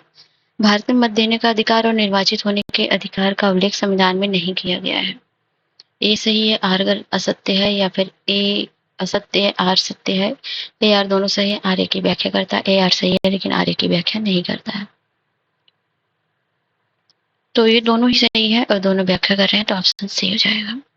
भारत सरकार द्वारा अब तक घोषित 6 शास्त्रीय भाषाओं को वर्ष के आधार पर सही क्रम में व्यवस्थित कीजिए। संस्कृत, तमिल, तेलुगु, उड़िया। बताइए सबसे पहले किसको ऐड किया गया था? तो तमिल को 2004 में ऐड किया गया था सबसे पहले। तो ऑप्शन ए ये हो जाएगा पहले। उसके बाद संस्कृत आया था जो कि 2005 में आया था। जो है इसके बाद आपका आया था ये तेलुगु। तेलुगु आया था 2008 में। 2008 में क्या है 2004, ये हो गया 5। और उड़िया कब जोड़ा गया था? तो ये 2014 में जोड़ा गया था लास्ट में। तो ऑप्शन हो जाएगा आपका सी। सर्वोच्च न्यायालय के न्यायाधीशों के संदर्भ में निम्नलिखित में से कौन सा सही है? इन्हें दुर्व्यवहार और साबित कदाचार के आधार पर राष्ट्रपति द्वारा हटाया जा सकता है। न्यायाधीशों को उनके पद से हटाने की प्रक्रिया का उल्लेख अनुच्छेद 124 क्लास 4 में किया गया है। कौन सा सही है? तो इन्हें दुर्व्यवहार और साबित कदाचार के आधार पर राष्ट्रपति द्वारा हटाया जाता है। ये जो है ये गलत है, क्योंकि एक बार नियुक्त होने के बाद 65 वर्ष की आयु तक सेवा करते हैं ये, और इनको अब मतलब कार्यकाल की अवधि में सिद्ध कदाचार या क्षमता को छोड़कर उन्हें हटाया नहीं जा सकता। तो ये है गलत। तो ऑप्शन हो जाएगा बी। नेक्स्ट है 67। कथन कारण का है। भारत का सर्वोच्च न्यायालय विश्व के अन्य सर्वोच्च न्यायालय से ज्यादा शक्तिशाली है। भारत का सर्वोच्च न्यायालय संघीय न्यायालय या न्यायालय एवं अंतिम अपीली न्यायालय के साथ नागरिकों के अधिकारों का गारंटर भी है। ए आर सही है, आर ए की व्याख्या करता है। ए आर सही है, मतलब ये वाला है। थोड़ा उटपटांग ऑप्शन दिया है लेकिन सही है, दोनों ही बातें सही है और इसकी व्याख्या भी करता है। 71वें संविधान संशोधन द्वारा 8वीं अनुसूची में निम्नलिखित में से कौन सी भाषा को शामिल किया गया है? संथाली, कोंकणी, नेपाली, डोगरी। किन भाषाओं को शामिल किया गया है? तो इसमें किया गया है ये कोंकणी है आपका और नेपाली है। ठीक है, ये 8वीं अनुसूची में 71वें संविधान संशोधन द्वारा। तो 71वां संविधान संशोधन 1992 में हुआ था, जिसमें नमक मतलब नेपाली, मणिपुरी, कोंकणी भाषा को शामिल किया गया था। और 1967 में 21वां संविधान संशोधन हुआ था जिसमें सिंधी को शामिल किया गया था। और उसके बाद 2003 में 92वां संविधान संशोधन हुआ था, जिसमें बोडो, डोगरी, मैथिली, संथाली ऐड किया गया था। ठीक है, तो ऑप्शन हो जाएगा सी। सर्वोच्च न्यायालय ने पहली बार किस वाद में भूमि सुधार विधियों को संरक्षित किया था? मिनर्वा मिल्स बनाम भारत संघवाद में, शंकरी प्रसाद बनाम भारत संघवाद में, केशवानंद भारती बनाम केरल राज्यवाद में, या गोलकनाथ बनाम पंजाब राज्यवाद में। तो ये किया गया शंकरी प्रसाद बनाम भारत संघवाद में। ये कथन कारण का परिसीमन आयोग भारत में एक उच्चाधिकारिक निकाय है। इसके उद्देश्य को न्यायालय में चुनौती नहीं दी जा सकती। तो ये दोनों बातें सही है लेकिन व्याख्या नहीं करते हैं, इसका ऑप्शन डी होगा। ये हो जाएगा भाषा संस्थान मिलान का है स्थान है। भारतीय भाषा संस्थान कहाँ पर है? तो भारतीय भाषा संस्थान है ये है मैसूर में।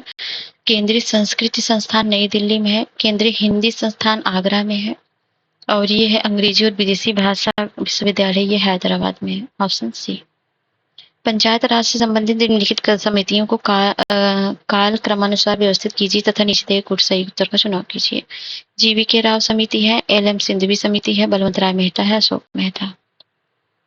तो सबसे पहले बलवंत राय मेहता समिति बनी थी, ये बनी थी 1957 में आई थी ना। तो 1957 में, उसके बाद अशोक मेहता समिति आई थी 77 में। ठीक है, और फिर आया था आपका जीवी के राव समिति आई थी 85 में। और एल.एम. सिंघवी आई थी 86 में। तो सबसे पहले बलवंत राय, फिर अशोक मेहता, फिर आए थे आपके जी.वी.के. राव, फिर एल.एम. सिंघवी। तो क्या ऑप्शन हो जाएगा? ये हो जाएगा 3, 4। वेट, निम्नलिखित में से कौन सा राज्य का नीति निर्देशक सिद्धांत 42वें संविधान संशोधन द्वारा संविधान में शामिल किया गया था? समान नागरिक संहिता, ग्राम पंचायत का गठन, पर्यावरण संरक्षण एवं वन्य जीवों की रक्षा, गोवध निषेध। तो ये हुआ था पर्यावरण संरक्षण एवं वन्य जीव के जीवन की रक्षा 48A, ये जोड़ा गया था। ठीक है, और इसी में जोड़ा गया था आपका 39A, जिसमें समान न्याय को बढ़ावा देने के लिए गरीबों को मुफ्त कानूनी सहायता देना था। 43 ये सहकारी भागीदारी जो था, श्रमिकों की भागीदारी के लिए सुरक्षित करने के लिए कदम उठाया गया था, उद्योगों के प्रबंधन के लिए। तो 43A में जोड़ा गया था। ठीक है, निम्नलिखित में से कौन सा सुशासन का आधार स्तंभ नहीं है? समता एवं समावेशन, पारदर्शिता, उत्तरदायित्व एवं जवाबदेही, सहभागिता, विधि का शासन, धार्मिकता एवं भावुकता। तो इसमें धार्मिकता, भावुकता नहीं है, बाकी तीनों है। कॉमन सेंस से क्वेश्चन सॉल्व होगा। निम्नलिखित में से कौन से ऐसे उपबंध है जिन्हें केवल आधे से अधिक राज्यों की विधानसभा के अनुमोदन के पश्चात ही संशोधित किया जा सकता है? राष्ट्रपति का चुनाव, या फिर तो ये क्या हो जाएगा? केवल आधे से अधिक राज्यों की विधानसभा के अनुमोदन के पश्चात संशोधित किया जा सकता है। तो इसमें राष्ट्रपति का चुनाव, संसद के राज्यों का प्रतिनिधित्व है, 7वीं अनुसूची संबंधित प्रावधान है, किसी राज्य की विधान परिषद का अनुमोदन है। तो इसमें जो हो जाएगा ये राष्ट्रपति का चुनाव, संसद के राज्यों का प्रतिनिधित्व और 7वीं अनुसूची संबंधित प्रावधान है, किसी राज्य की विधान परिषद का ये अनुमोदन, ये नहीं है, बाकी ये तीनों है। ऑप्शन ए हो जाएगा। नेक्स्ट है, भारत और संवैधानिक विकास के संदर्भ में निम्नलिखित पर विचार कीजिए। भारत शासन अधिनियम 1919 के तहत प्रांतीय विषयों को हस्तांतरित और आरक्षित विषयों में विभाजित किया गया था। भारत शासन अधिनियम 1935 द्वारा केंद्र में द्वैध शासन प्रणाली की शुरुआत हुई थी।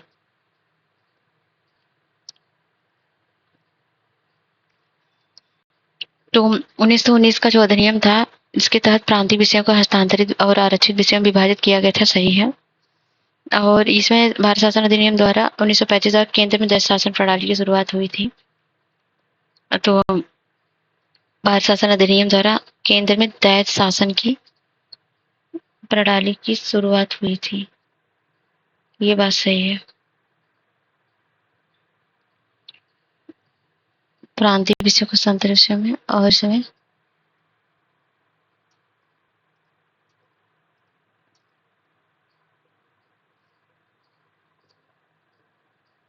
1919 में जो है प्रांतों में द्वैध शासन की शुरुआत हुई थी, और 1935 में केंद्र में द्वैध शासन की शुरुआत, प्रणाली की शुरुआत हुई थी। एक मिनट, ये सही तो लग रहा है, दोनों कथन सही है। ऑप्शन इसका सी हो जाएगा।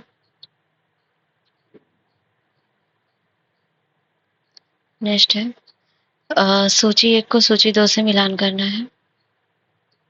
समवर्ती सूची जो है कहाँ से आया? और राष्ट्रपति द्वारा राज्यसभा में सदस्यों का नामांकन, राष्ट्रपति के विचारार्थ राज्यपाल द्वारा विधेयक सुरक्षित रखना, संसद की संविधान संशोधन प्रक्रिया। तो कौन सा है? तो देखिए, समवर्ती सूची जो आई थी ऑस्ट्रेलिया से, संविधान से आई है, और राष्ट्रपति द्वारा राज्यसभा में सदस्यों का नामांकन, ये जो है आयरलैंड से आया है। राष्ट्रपति विचारार्थ राज्यपाल द्वारा विधेयक को सुरक्षित रखना, ये जो है ये है कनाडा से, और ये संसद की संविधान संशोधन प्रक्रिया, ये है दक्षिण अफ्रीका से। तो ऑप्शन हो जाएगा बी। नेक्स्ट है, कथन कारण का है, 74वां संविधान संशोधन भारत के नगरीय स्थानीय शासन के कार्य प्रणाली में सुधार के रूप में एक आधार स्तंभ माना जाता है। 74वें संविधान संशोधन नगर पालिकाओं को संवैधानिक दर्जा प्रदान किया है।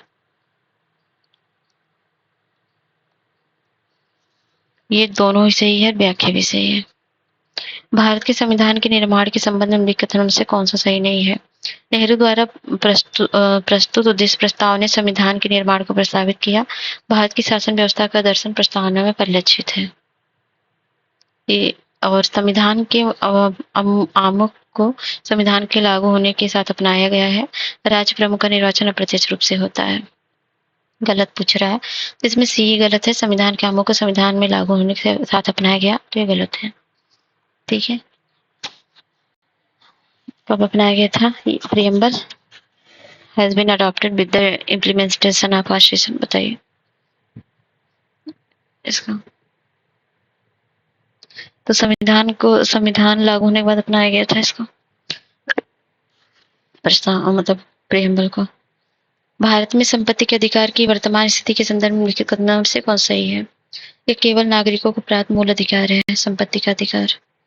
यह केवल नागरिकों को प्राप्त विधिक अधिकार है, या किसी भी व्यक्ति को प्राप्त विधिक अधिकार है, तो ऑप्शन यही है सही।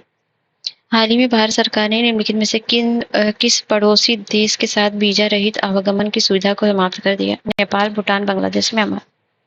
तो बांग्लादेश के साथ। पुस्तक लेखक हैं, इनइक्वल है, पोजीशन है, चरैवती है और सिल्क है। अनइक्वल जो लिखा है, एक मिनट,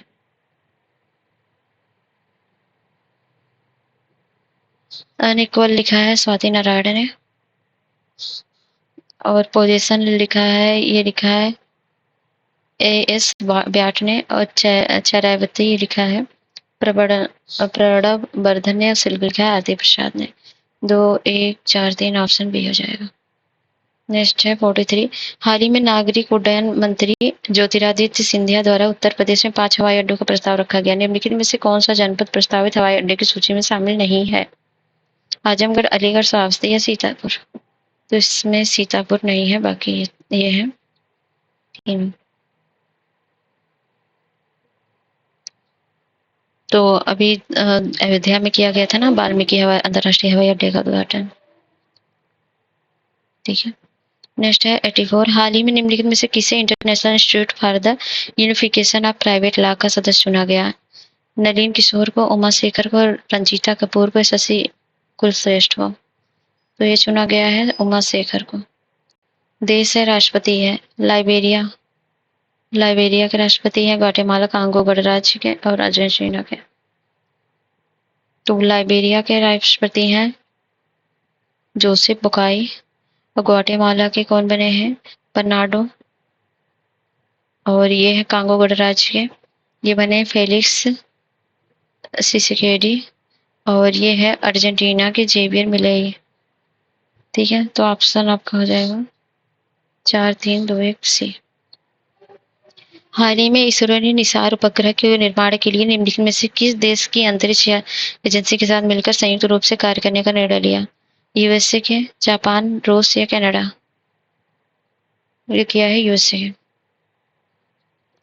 हिंद प्रशांत क्षेत्रीय संवाद के बारे में निम्नलिखित में से कौन सा विचार कीजिए? यह हिंद प्रशांत क्षेत्र के देशों का शीर्ष स्तरीय वार्षिक सम्मेलन है। इसका आयोजन भारत के नेशनल मैरीटाइम फाउंडेशन द्वारा किया गया।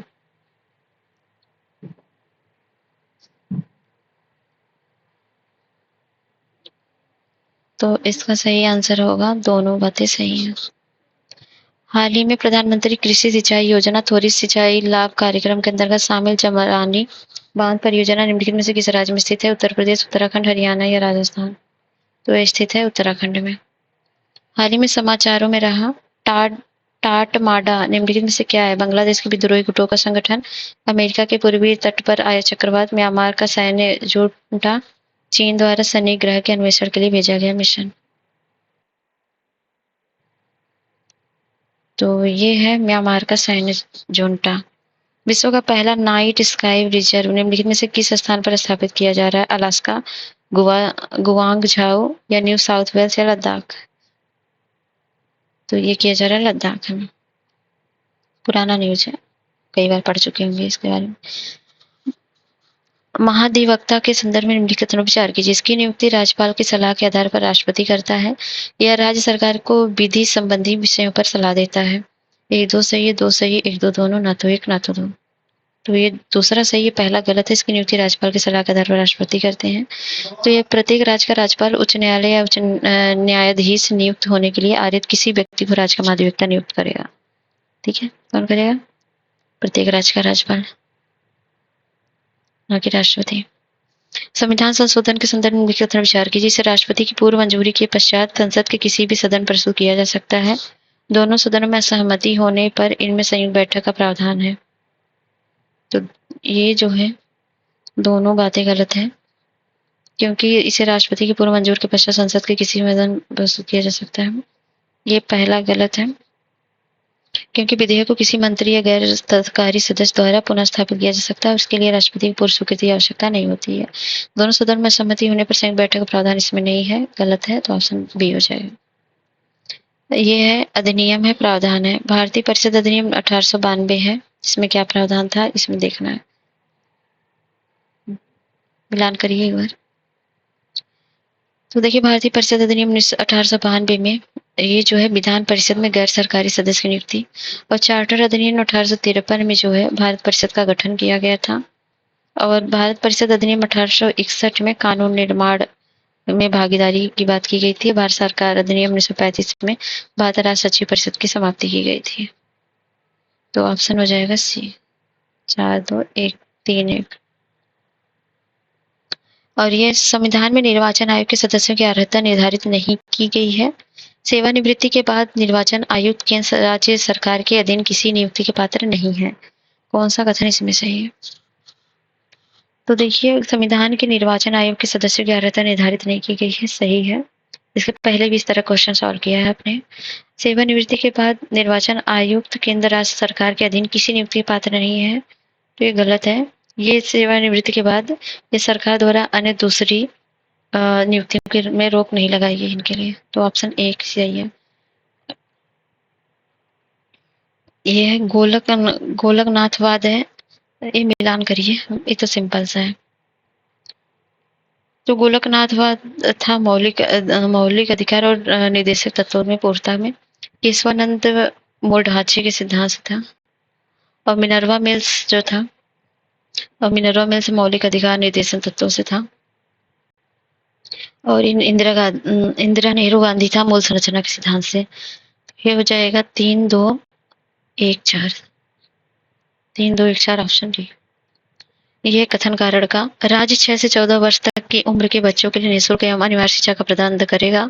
एक लोकतांत्रिक राष्ट्र में समावेशी शिक्षा का अधिकार न्यायपूर्ण एवं मानवीय समाज के निर्माण के आधार है। ये सही है, सही है, आर असत्य है, ए आर दोनों सही है, आर ए की व्याख्या करता है, स्टेटमेंट वही है आपका।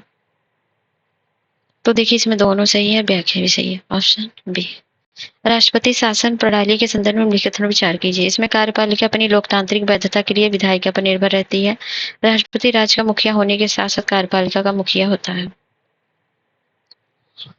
कौन सा कथन सही है? तो इसमें कार्यपालिका अपनी लोकतांत्रिक वैधता के लिए विधायिका पर निर्भर होती है, सही है क्या?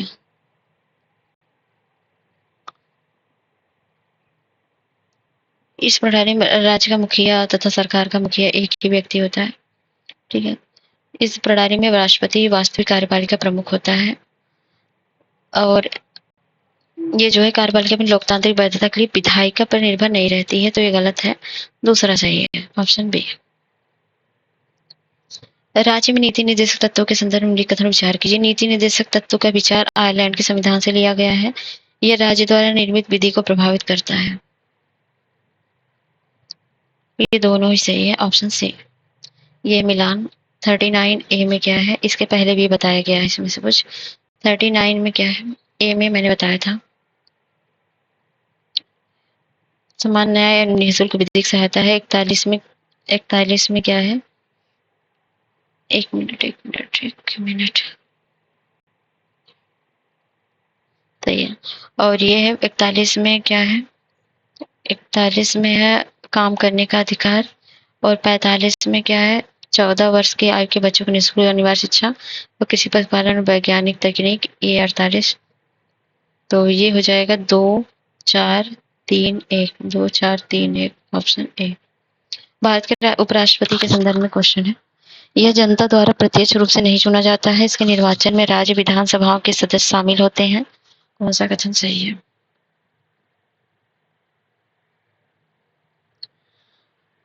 तो ये जनता द्वारा प्रत्यक्ष रूप से नहीं चुने जाते हैं, एक ये बात सही है। इनके निर्वाचन में राज्य विधानसभाओं के सदस्य शामिल नहीं होते हैं। राज्य विधानसभाओं के सदस्य शामिल होते हैं, नहीं होते हैं। इसमें राज्यसभा और लोकसभा के इलेक्टेड मेंबर होते हैं, तो ये गलत है। केवल एक ही सही है, ऑप्शन ए। ये है, कोई व्यक्ति उपराष्ट्रपति निर्वाचित होने का पात्र तभी होगा जब वो राज्यसभा का सदस्य बनने के लिए आरित हो। उपराष्ट्रपति राज्यसभा के पदेन सभापति के रूप में कार्य करता है। इसमें से कौन सा सही है? ये दोनों सही है और ये इसकी व्याख्या भी करता है, तो ऑप्शन सही हो जाएगा। निम्नलिखित में से किसने भारत के उपराष्ट्रपति पद संभाला है? मोहम्मद हिदायतुल्लाह ने, नीलम संजीव रेड्डी ने, शंकर दयाल शर्मा ने या के.आर. नारायण ने? तो इसमें जो है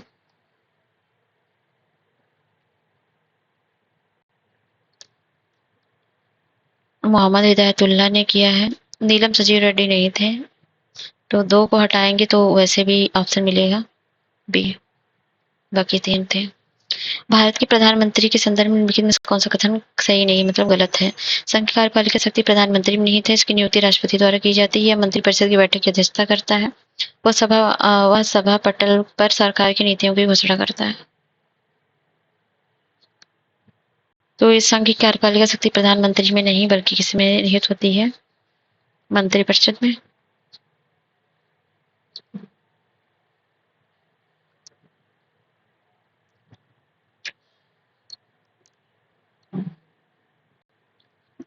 कार्यपालिका शक्ति प्रधानमंत्री में नहीं, राष्ट्रपति के नामों पर होती है ना, तो इसलिए गलत है। निम्नलिखित में से कौन सा कथन सही है? केंद्रीय मंत्रिपरिषद संसद के प्रति सामूहिक रूप से उत्तरदायी होती है, संसद के प्रति। ठीक है, संसद के प्रति नहीं होती है, किसके प्रति होती है? यह मंत्रिपरिषद किस लोकसभा के प्रति। और संघीय मंत्री प्रधानमंत्री और परिषद पर्यंत पद पर बने रहते हैं, प्रधानमंत्री ने राष्ट्रपति। कानून निर्माण से संबंधित प्रस्ताव के संदर्भ में प्रधानमंत्री राष्ट्रपति सूचित करता है, ये बात सही है, ऑप्शन सी। निम्नलिखित में से कौन अपने राज्य के मुख्यमंत्री बनने के पश्चात देश के प्रधानमंत्री बने? मुख्यमंत्री राज्य के भी थे और फिर देश के कौन कौन थे? नरेंद्र मोदी तो आप जानते ही होंगे, गुजरात के थे। बाकी देखिए तो सभी के सभी हैं, पीवी नरसिम्हा, एच.डी. देवेगौड़ा, नरेंद्र मोदी और मोरारजी देसाई।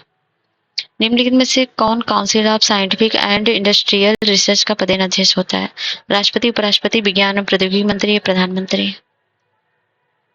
तो ये होते हैं प्रधानमंत्री। सदस्य समितियों के संदर्भ में निम्नलिखित कथनों पर विचार कीजिए। इनकी सदस्य संख्या 3 से 8 तक हो सकती है, प्रयोजन पूर्ण होते ही इन समितियों को विघटित किया जाता है। कौन सा सही है? तो ये दोनों बातें सही हैं। दल बदल के आधार पर संसद की सदस्यता तय निर्भरता के संदर्भ में निम्नलिखित कथनों में से कौन सा सही है? अगर सदस्य स्वेच्छा से उस राजनीतिक दल का त्याग करता है जिस दल का वह टिकट पर उसे चुना गया है, अगर सदस्य अपने राजनीतिक दल द्वारा दिए निर्देशों के विरुद्ध सदन में मतदान करता है, अगर निर्दलीय चुना गया सदस्य किसी राजनीतिक दल में शामिल हो जाता है, उपर्युक्त सभी। कौन सा कथन सही है? तो सभी सही है, ऑप्शन डी। लोकसभा अध्यक्ष के संदर्भ में निम्नलिखित कथनों पर विचार कीजिए। यह संसद के दोनों सदनों की संयुक्त बैठक की अध्यक्षता करता है। लोकसभा का विघटन होने पर अध्यक्ष को भी अपना पद छोड़ना पड़ता है। 1 2 सही है, 2 सही है, 1 2 दोनों, ना तो 1 ना तो 2। कौन सा सही है? इसमें पहला सही है, संसद के दोनों सदनों की संयुक्त बैठक की अध्यक्षता करता है। लोकसभा का विघटन होने पर अध्यक्ष को अपनी पद छोड़ना पड़ता है, ये गलत है। क्योंकि ये जो है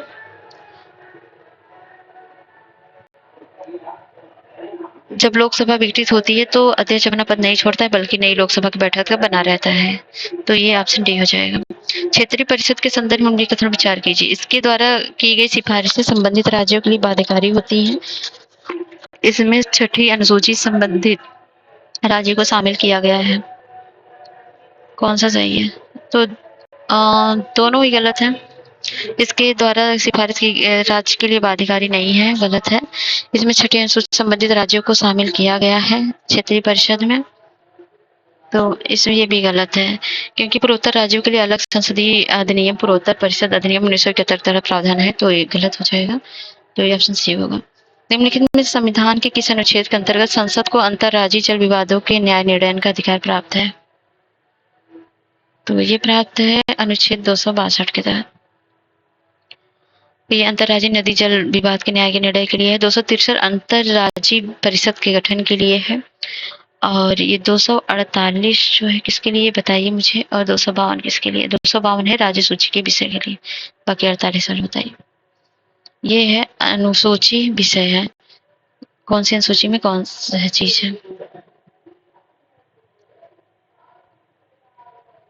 क्या पूछा, इसमें से कितने युग्म सही है? दूसरी अनुसूची में क्या है?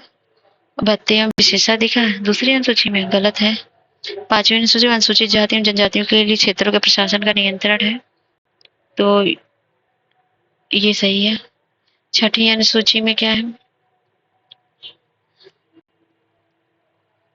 छठी अनुसूची में है असम, मेघालय, त्रिपुरा और मिजोरम के लिए जनजातीय क्षेत्रों का प्रशासन।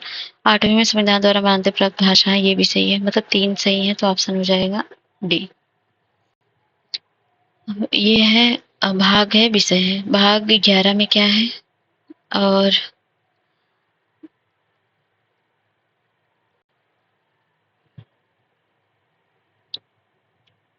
संघ राज्यों के बीच संबंध है, और 14 में क्या है? संघ और राज्यों के बीच अधीन सेवाएं हैं। 15 में निर्वाचन है, और 17 में राजभाषा है, सही है। और ये होगा, ये भी मिलान करने हैं।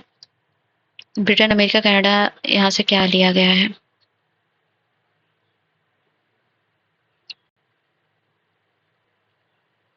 तो ब्रिटेन से क्या लिया गया है? विधि का शासन। अमेरिका से क्या लिया गया है? न्यायपालिका की स्वतंत्रता। कनाडा से क्या लिया गया है? अवशिष्ट शक्तियां। और जर्मनी से आपातकाल, मतलब 2 1 4 3, 2 1 4 3, ऑप्शन डी। ये मिलान करिए, संघ सूची, राज्य सूची, समवर्ती सूची, राज्य सूची, इसमें कितने पेयर सही है? संघ सूची में क्या जनगणना है? तो जनगणना जो है, ये है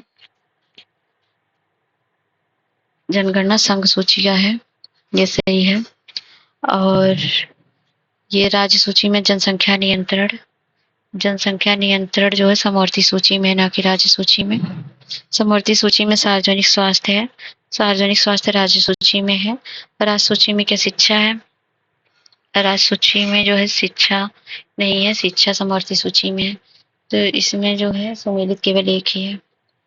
निम्नलिखित में से कौन सा कथन सही है? लघुकरण के अंतर्गत दंड के स्वरूप को बदल दिया जाता है, परिहार के अंतर्गत दंड के स्वरूप को बदले बिना अवधि को कम कर दिया जाता है, विराम के अंतर्गत मूल सजा को विशेष परिस्थिति में कम कर दिया जाता है, उपयुक्त सभी।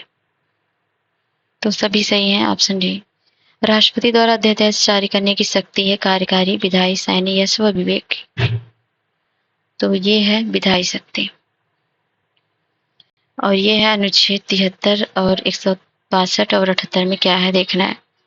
तो 73 में है संघ की कार्यपालिका शक्ति का विस्तार, 162 में संघ की कार्यपालिका शक्ति, एक मिनट, 73 में जो है संघ कार्यपालिका शक्ति का विस्तार है, और 162 में राज्य की कार्यपालिका शक्ति का विस्तार, और 78 में है राष्ट्रपति को जानकारी देने के संबंध में प्रधानमंत्री कर्तव्य, 111 में विधेयक को पर अनुमति है, तो हो जाएगा 3 1 4 2 बी। संसद में विपक्ष के नेता के संदर्भ में क्वेश्चन है।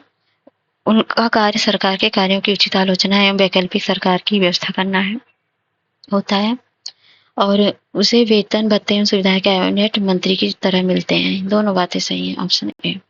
गर्भपूर्ति के संदर्भ में निम्नलिखित कथन विचार कीजिए। प्रत्येक सदन में पीठासीन अधिकारी सहित कुल सदस्यों का 10वां हिस्सा होता है।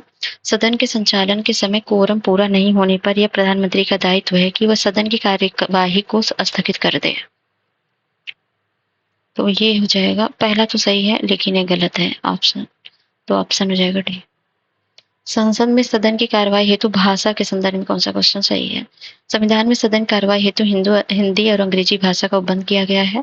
पीठासीन अधिकारी किसी सदस्य को सदन में मातृभाषा के प्रयोग का अधिकार दे सकता है। दोनों बातें सही है। निम्नलिखित कथनों में से कौन सा गलत है? तो संसद की प्रक्रिया के नियम में शून्यकाल का उल्लेख औपचारिक साधन के रूप में किया गया है। संसद का पहला घंटा प्रश्नकाल का होता है। तारांकित प्रश्नों का उत्तर मौखिक दिया जाता है, अतारांकित प्रश्नों का उत्तर लिखित दिया जाता है। तो इसमें जो है ये है गलत है। संसद की प्रक्रिया के नियम में शून्यकाल का उल्लेख औपचारिक साधन के रूप में किया गया है, गलत है। ठीक है। शून्यकाल का अनौपचारिक साधन है जिसमें संसद सदस्य बिना पूर्व सूचना के किसी विषय को संसद समक्ष रखते हैं। अविश्वास प्रस्ताव के संदर्भ में कौन सा कथन सही है? इस प्रस्ताव द्वारा राज्यसभा का विघटन किया जा सकता है। इस प्रस्ताव का समर्थन के लिए 50 सदस्यों की अनुमति अनिवार्य है। इस राज्यसभा का विघटन किया जा सकता है, तो ये गलत है जो है, और दूसरा जो है सही है, ऑप्शन बी। प्रस्ताव है प्रावधान है, कटौती प्रस्ताव है, ध्यानाकर्षण प्रस्ताव है, निंदा प्रस्ताव, धन्यवाद प्रस्ताव। तो कटौती प्रस्ताव क्या होती है? यह प्रस्ताव किसी सदस्य द्वारा वाद विवाद को समाप्त करने के लिए किया जाता है, ठीक है। और ध्यानाकर्षण पुरस्कार जो है प्रस्ताव, यह अवलंबनीय लोक महत्व के किसी मामले पर मंत्री का ध्यान आकर्षित करने के लिए होता है। और निंदा प्रस्ताव जो होता है, इससे जो होता है ये इसे स्वीकारने का कारण बताना अनिवार्य होता है। धन्यवाद प्रस्ताव प्रत्येक आम चुनाव के पहले सत्र एवं वित्तीय सत्र के राष्ट्रपति का सदन संबोधित जो करते हैं वही होता है। तो 2, 1, 4, 3 ऑप्शन डी होगा। धन विधेयक के संदर्भ में निम्नलिखित कथनों पर विचार कीजिए। इसे केवल लोकसभा में पारित किया जा सकता है, इसे राष्ट्रपति द्वारा पुनर्विचार के लिए भेजा जा सकता है, इसे अध्यक्ष के प्रमाणन की आवश्यकता होती है। कौन सा कथन सही है? तो इसे राष्ट्रपति द्वारा पुनर्विचार के लिए नहीं भेजा जा सकता, बाकी ये दोनों सही है, ऑप्शन 1 और 3। ये मिलान करना है, इसमें देखना कितने पेयर सही हैं। 109 में है वार्षिक वित्तीय विवरण, 112 में वित्त विधेयक और 117 में विनियोग विधेयक और 108 में संयुक्त बैठक। तो इसमें कौन सा सही है? तो 109 108 में है ना, 109 में क्या है? ये वार्षिक वित्तीय विवरण जो है 112 में है, ना कि 109 में, तो ये गलत हो गया। और 112 में वित्त विधेयक, ये भी गलत हो जाएगा ना जब ये गलत हुआ। तो 117 में जो है विनियोग विधेयक, ये भी गलत है। और इसमें है 117 में वित्त विधेयक है, ठीक है, तो ये गलत हो गया। और 108 में संयुक्त बैठक है, ये सही है, केवल हो जाएगा 1।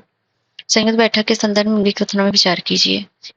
तो इनकी अध्यक्षता लोकसभा का अध्यक्ष करता है। इनकी कार्यवाही राज्यसभा की प्रक्रिया के नियमों के अनुसार संचालित की जाती है। इनकी अध्यक्षता लोकसभा का अध्यक्ष करता है, सही है। इनकी कार्यवाही राज्यसभा की प्रक्रिया नियमों के अनुसार संचालित की जाती है, ये जो है गलत है, क्योंकि संयुक्त बैठक कार्यवाही लोकसभा की प्रक्रिया नियमों के अनुसार संचालित की जाती है, ठीक है, और लोकसभा के अनुसार ये गलत हो जाएगा, तो ऑप्शन 1 हो जाएगा। निम्नलिखित कथनों में से कौन सा सही है? वार्षिक वित्तीय विवरण में भारत सरकार की अनुमति, अनुमानित प्राप्तियों और व्यय का विवरण होता है। प्रधानमंत्री इसे हर वित्त वर्ष में संसद के दोनों सदनों में पेश करवाएंगे। ये केवल पहला सही है, राष्ट्रपति करवाते हैं, ना कि प्रधानमंत्री, तो 1 सही है। नेक्स्ट है भारत की संचित निधि पर भारित व्यय के संदर्भ में कथन विचार कीजिए। भारत व्यय के संबंध में सदन में मतदान का प्रावधान नहीं है, और उच्च न्यायालय के न्यायाधीशों के वेतन भत्ते एवं पेंशन संचित निधि की में भारित व्यय है। तो पहला सही है, दूसरा गलत है इसमें, ठीक है। संसद द्वारा निर्धारित किए जाते हैं, और ठीक है। निम्नलिखित विषयों पर विचार कीजिए। राज्यसभा को विशेष शक्तियां प्राप्त हैं। विषयों के संदर्भ में राज्यसभा को विशेष शक्तियां प्राप्त हैं। राज्य सूची के विषयों पर विधि बनाने की, या अखिल भारतीय सेवाओं के सृजन में धन विधेयक पर। इतना देर से पढ़ रहे हैं तो इतना तो पता हो जाएगा, होना चाहिए आपको। निम्नलिखित में से किन विषयों के संदर्भ में राज्यसभा को विशेष शक्तियां प्राप्त हैं? राज्य सूची के विषयों पर विधि बनाने के लिए, अखिल भारतीय सेवाओं के लिए। धन विधेयक पर तो नहीं है, लोकसभा का है, तो ये गलत हो जाएगा, तो हो जाएगा 1 और 2। निम्नलिखित में से किस देश के राष्ट्रपति ने भारत के 75वें गणतंत्र दिवस के समारोह में मुख्य अतिथि के रूप में भाग लिया? बांग्लादेश, मिस्र, फ्रांस या नेपाल? तो भाग लिया था फ्रांस के राष्ट्रपति। नाम बताइएगा उनका कमेंट बॉक्स में। भारतीय नौसेना के युद्धपोत INS त्रिकंठत्व पर तैनात होने वाली प्रथम महिला अधिकारी हैं कंचन देवी, प्रेरणा देवस्थली, सुजाता सावनिक या रश्मि शुक्ला? तो वो हैं प्रेरणा देवस्थली। जलवायु परिवर्तन प्रदर्शन सूचकांक 2024 में सर्वोच्च स्थान निम्नलिखित में से किस देश ने हासिल किया? सऊदी अरब, नॉर्वे, फिनलैंड या डेनमार्क? तो ये किया डेनमार्क ने। ठीक है। नेक्स्ट है 134 19वें गुटनिरपेक्ष आंदोलन शिखर सम्मेलन नाम 2024 के संदर्भ में कथन विचार कीजिए। इनका आयोजन युगांडा की राजधानी कंपाला में किया गया है। इस सम्मेलन का केंद्रीय विषय साझा वैश्विक समृद्धि के लिए सहयोग बढ़ाना है। दोनों ही सही है, ऑप्शन बी। ब्रांड फाइनेंस द्वारा जारी ग्लोबल 500 रिपोर्ट 2024 में निम्नलिखित में से किसे सर्वाधिक मूल्यवान ब्रांड घोषित किया गया? माइक्रोसॉफ्ट, गूगल, अमेजन या एप्पल को? तो ये गूगल को किया गया। गूगल को नहीं, ये एप्पल को किया गया था। ये है 136 नंबर का क्वेश्चन। यह है एक्सपोसैट मिशन के संदर्भ में कथन विचार कीजिए। इस उपग्रह को इसरो द्वारा PSLV C-58 द्वारा प्रक्षेपित किया गया। इसके मिशन के सफल प्रक्षेपण के साथ भारत ब्लैक होल, न्यूट्रॉन तारों जैसे खगोलीय स्रोतों का अध्ययन करने के लिए एक वेधशाला प्रक्षेपित करने वाला विश्व का दूसरा देश बन गया है। तो ये दोनों ही बातें सही हैं। निम्नलिखित में से किस अफ्रीकी देश को विश्व स्वास्थ्य संगठन द्वारा हाल ही में मलेरिया मुक्त देश के रूप में प्रमाणित किया गया? तो ये किया गया केप वर्दे को। तो 1 जनवरी को जो है विश्व स्वास्थ्य संगठन ने केप वर्दे को मलेरिया मुक्त देश के रूप में प्रमाणित किया। अब तक कुल 43 देश एवं एक क्षेत्र को मलेरिया मुक्त देश के रूप में प्रमाणित किया जा चुका है। ये है फायरबर्ड, ये है पेरुमल मेरुगन। इसमें से कौन सम्मिलित नहीं, ये बताना है। हुरदा है अथर पंडित का, और द कमिंग वेब है विवेक देवराय का, मैडम कमिश्नर है मीरन चड्डा का। तो इसमें ये जो है सी नहीं है, द कमिंग वेब जो है ये है मुस्तफा सुलेमान का, इनका नहीं है। GI टैग प्राप्त वस्तुओं के बारे में निम्नलिखित कथनों में से कौन सा सही नहीं है? खजूरी गुड़ है उत्तर प्रदेश का, आदि केकी है अरुणाचल प्रदेश का, कोरियल साड़ी है पश्चिम बंगाल का, कच्ची का रेख है गुजरात का। तो खजूरी गुड़ जो है ये नहीं है, उत्तर प्रदेश का नहीं है। कहाँ का है?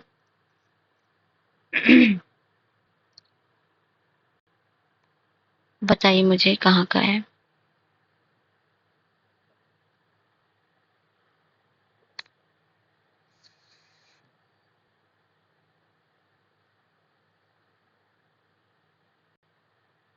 तो ये उड़ीसा का है, ना कि यहाँ, ठीक है। और ये मिलान करना है। भारतीय दूरसंचार वर्तमान अध्यक्ष कौन किसके हैं? तो भारतीय दूरसंचार के अध्यक्ष हैं अनिल कुमार लोहाटी, और फिक्की के हैं ये है अनीस शाह, बॉम्बे स्टॉक एक्सचेंज के प्रमोद अग्रवाल, और राष्ट्रीय विधिक सेवा प्राधिकरण के संजीव खन्ना। तो सभी सम्मिलित हैं, ऑप्शन ए। ये है 141। निम्नलिखित में से विलोम शब्दों का चयन। अब देखिए 40 क्वेश्चन जीएस का हो चुका है, हिंदी वाले में आ गए हम। विलोम वाला है पहला, अशुद्ध युग्म चुनना है विलोम का। व्यभिचारी है सदाचारी, छली है बली, निष्काम है सकाम, करुण है निष्ठुर। कौन सा विलोम गलत है? तो व्यभिचारी का सदाचारी होता है, सही है। छली का बली नहीं है, छली का कपटी होगा ना, छली का निश्चल हो जाएगा, ये बली नहीं होगा, तो ये गलत है, बाकी सब सही है। उत्तम का विलोम क्या होगा? अनादर, उदम, उदास, सर्वोत्तम। उत्तम सर्वोत्तम तो होगा नहीं, दोनों सिमिलर पर्यायवाची हो गए। उत्तम का हो जाएगा अधम, ठीक है, ये सही होगा। निम्नलिखित में से कौन सा युग्म विपरीतार्थ नहीं है, मतलब विलोम नहीं है? अनुपकार, अनुपकार, अपकार, तरल, ठोस, कर्कश, मधुर, कठिन, सरल। तो देखिए अनुपकार का क्या हो जाएगा? उपकार का जो होगा अपकार होता है, ना कि अनुपकार, ठीक है। अनुपकार का अपकार समानार्थी हो जाएगा, तो ये नहीं होगा, ठीक है। क्या होगा इसका? अपकार, यहाँ पर क्या हो जाएगा? उपकार, तब अपकार होगा, बाकी सब सही है, तो ऑप्शन ए हो जाएगा। प्रत्यक्ष का सटीक विलोम क्या है? प्रतिमुख, परोक्ष, सम्मुख या मुखामुख? तो प्रत्यक्ष का क्या होता है? परोक्ष होता है, ऑप्शन बी। समास शब्द का विलोम क्या होगा? व्यास, भेदक, विभाजन या संग्रह? तो समास का होता है व्यास, ऑप्शन ए। मसृण का विलोम क्या होता है? मलिन, रुच, रुपाच या स्वप्न? मसृण का विलोम होता है रुच, ठीक है। और मलिन का विलोम होता है निर्मल, स्वप्न का जागरण, रुपाच का क्या होता है, ये बताइए।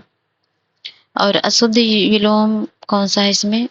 ऐश्वर्य का नश्वर, ऋजु का वक्र, कर्कश का मधुर, ऐहिक का लौकिक। ऐहिक का लौकिक नहीं, परलौकिक होता है, ये हो जाएगा। यहाँ पर हो जाएगा 148। मुख का विलोम क्या होगा? रुक जाइए, मुझे इसको जूम कर देती हूँ।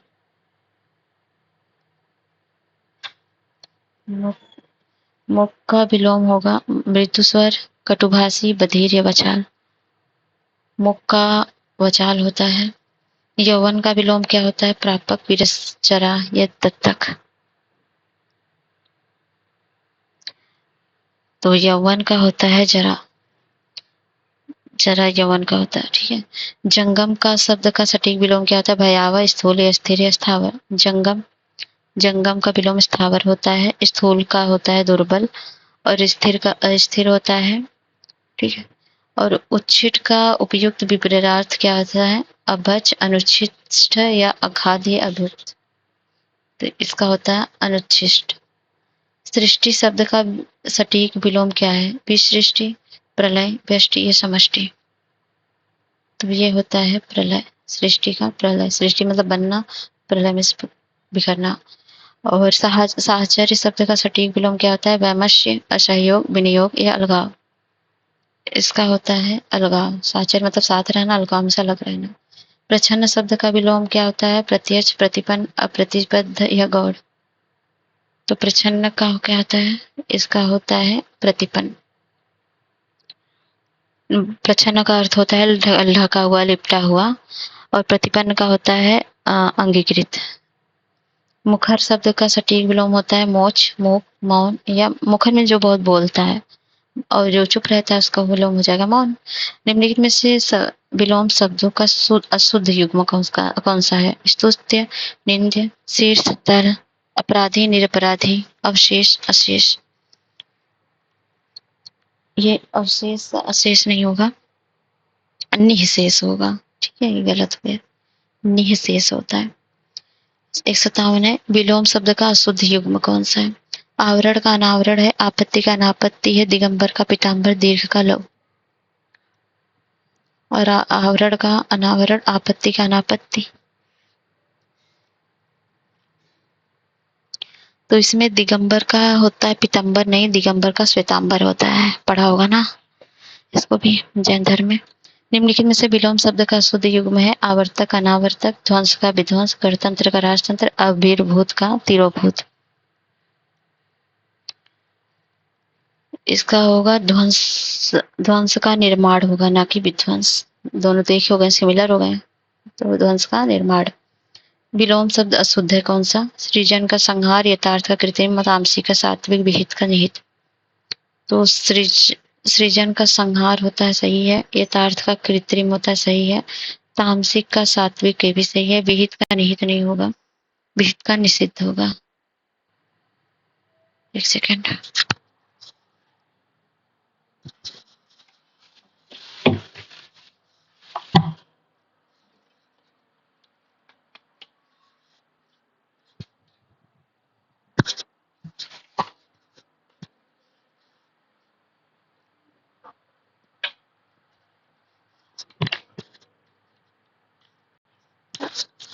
नेक्स्ट है, निम्नलिखित में से विलोम शब्दों का अशुद्ध युग्म है घृष्ट का विनीत, प्रत्यक्ष का अपरोक्ष। इसमें से मिल गया क्या आपको? मिल गया होगा, क्योंकि प्रत्यक्ष का परोक्ष होता है ना कि अपरोक्ष। अपसरण का अभिसरण होता है, उपार्जित का अनुपरार्जित होता है। निम्नलिखित में से कौन सा एक विपरीतार्थ नहीं है, मतलब विलोम नहीं है? अपेक्षा, अनुपेक्षा, यादृत, अनादृत, आसक्त, अनासक्त, उपचय, अपचय। तो इसका अपेक्षा का अनुपेक्षा नहीं होता है, अपेक्षा का उपेक्षा होता है। क्या होता है? उपेक्षा, ठीक है।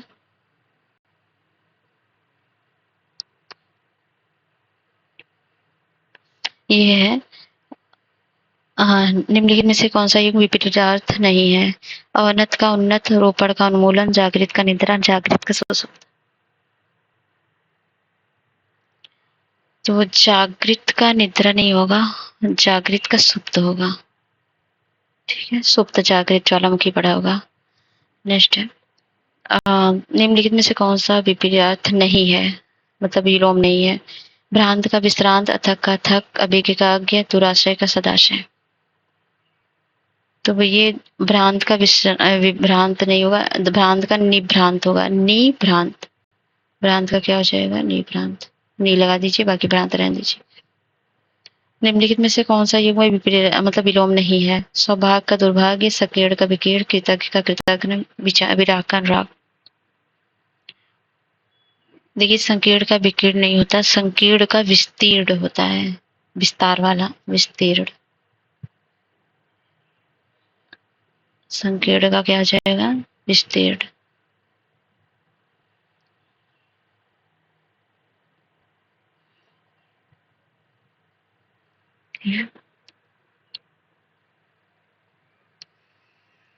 बड़ी की मात्रा रहता है, लगा लीजिएगा। थोड़ा सा लिखने में प्रॉब्लम हो रही है, कोई बात नहीं, समझ गए होंगे आप। निम्नलिखित में से कौन सा युग्म गलत है? सौम्य का उग्र होगा, राग का देश होगा, इति का अर्थ होगा, विरक्ति का सांशक्ति होगा। तो देखिए,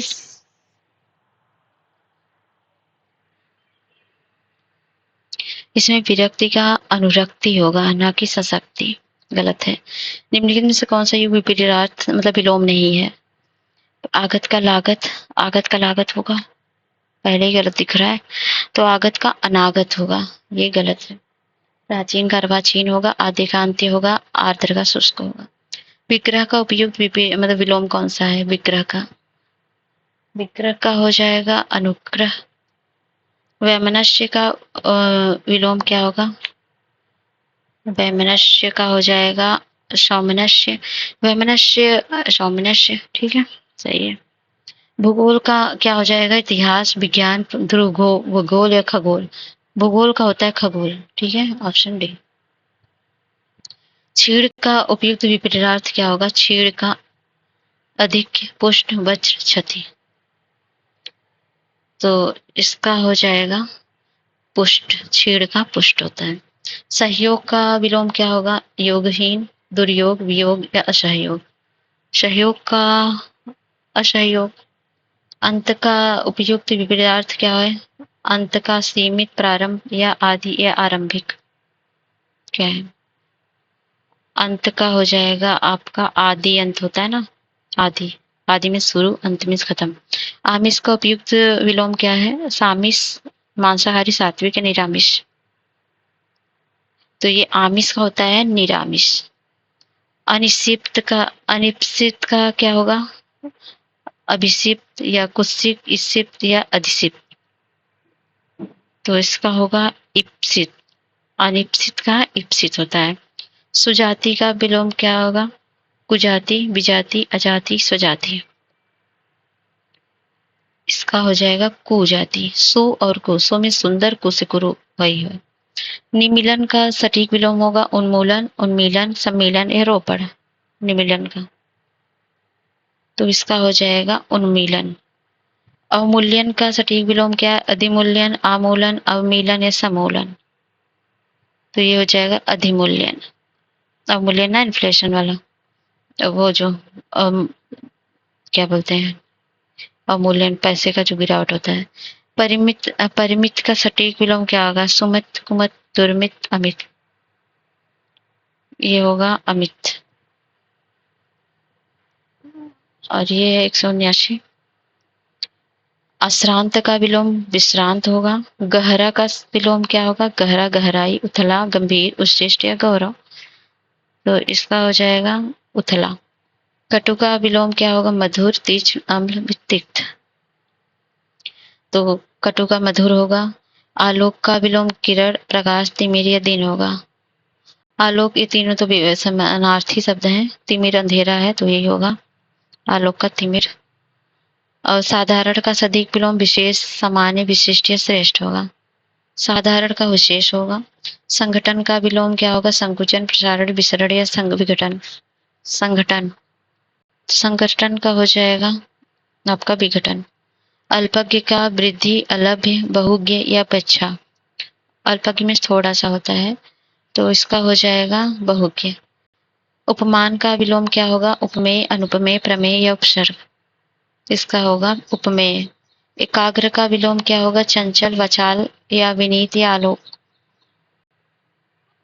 इसका हो जाएगा चंचल। सकर्मक का विलोम क्या होगा? कर्मक, विकर्मक, द्विकर्मक या कर्मक? तो ये हो जाएगा अकर्मक। कनिष्ठ का सही विलोम क्या होगा? क्षर, अर्क, ज्येष्ठ या सूक्ष्म? तो श्रेष्ठ होगा। सृजन का सटीक विलोम क्या होगा? सृजन मीन्स बनना, और सृजन का विनाश होगा, विभव होगा, पराभव या अभाव? तो सृजन का हो जाएगा विनाश। संपन्न का विलोम निर्धन, विपन्न या प्रद या अस्थिर? तो संपन्न का हो जाएगा विपन्न। लुप्त का सटीक विलोम लिप्त, ग्राह्य, युक्त, मुक्त या व्यक्त? लुप्त का हो जाएगा आपका व्यक्त। ठीक है। और स्थूल का सटीक विलोम होगा बड़ा, विलोम, सूक्ष्म या संक्षिप्त? स्थूल का होगा सूक्ष्म। गौड़ का विलोम क्या होगा? प्रधान, निम्न, शेष या उच्च? तो इसका होगा प्रधान। ये होगा। पुरस्कार का सटीक विलोम क्या है? दंड, तिरस्कार, अपकर्ष या सम्मान? तो ये है दंड। विनम्र का सटीक विलोम क्या होगा? उत्कृष्ट, विकृष्ट, निष्कृष्ट या घृष्ट? तो ये होगा घृष्ट। अंबर का विलोम क्या होगा? अंबर, आकाश, नभ, तरड़, अवनी? तो ये हो जाएगा अवनी। ये होगा। सुगम का सटीक विलोम क्या होगा? दुर्गम, आगम, दुर्योग, निगम? ये होगा दुर्गम। प्रस्थान का सटीक विलोम क्या होगा? आगमन, अनाहुत या आहूत या प्रयाण? प्रस्थान मतलब जाना होता है ना, तो इसका हो जाएगा आगमन। ऐश्वर्य का विलोम ईश्वर, दैत्य, देव या अनश्वर? अनश्वर होगा। 200 क्वेश्चन कंप्लीट हो चुके हैं। आपके 200 में से कितने क्वेश्चन सही हुए ये कमेंट बॉक्स में हमें बताइएगा, और टेस्ट कैसा लगा ये भी बताइएगा। और वीडियो पसंद आता है तो लाइक शेयर सब्सक्राइब। मिलते हैं नेक्स्ट वीडियो में, तब तक जय हिंद, जय भारत।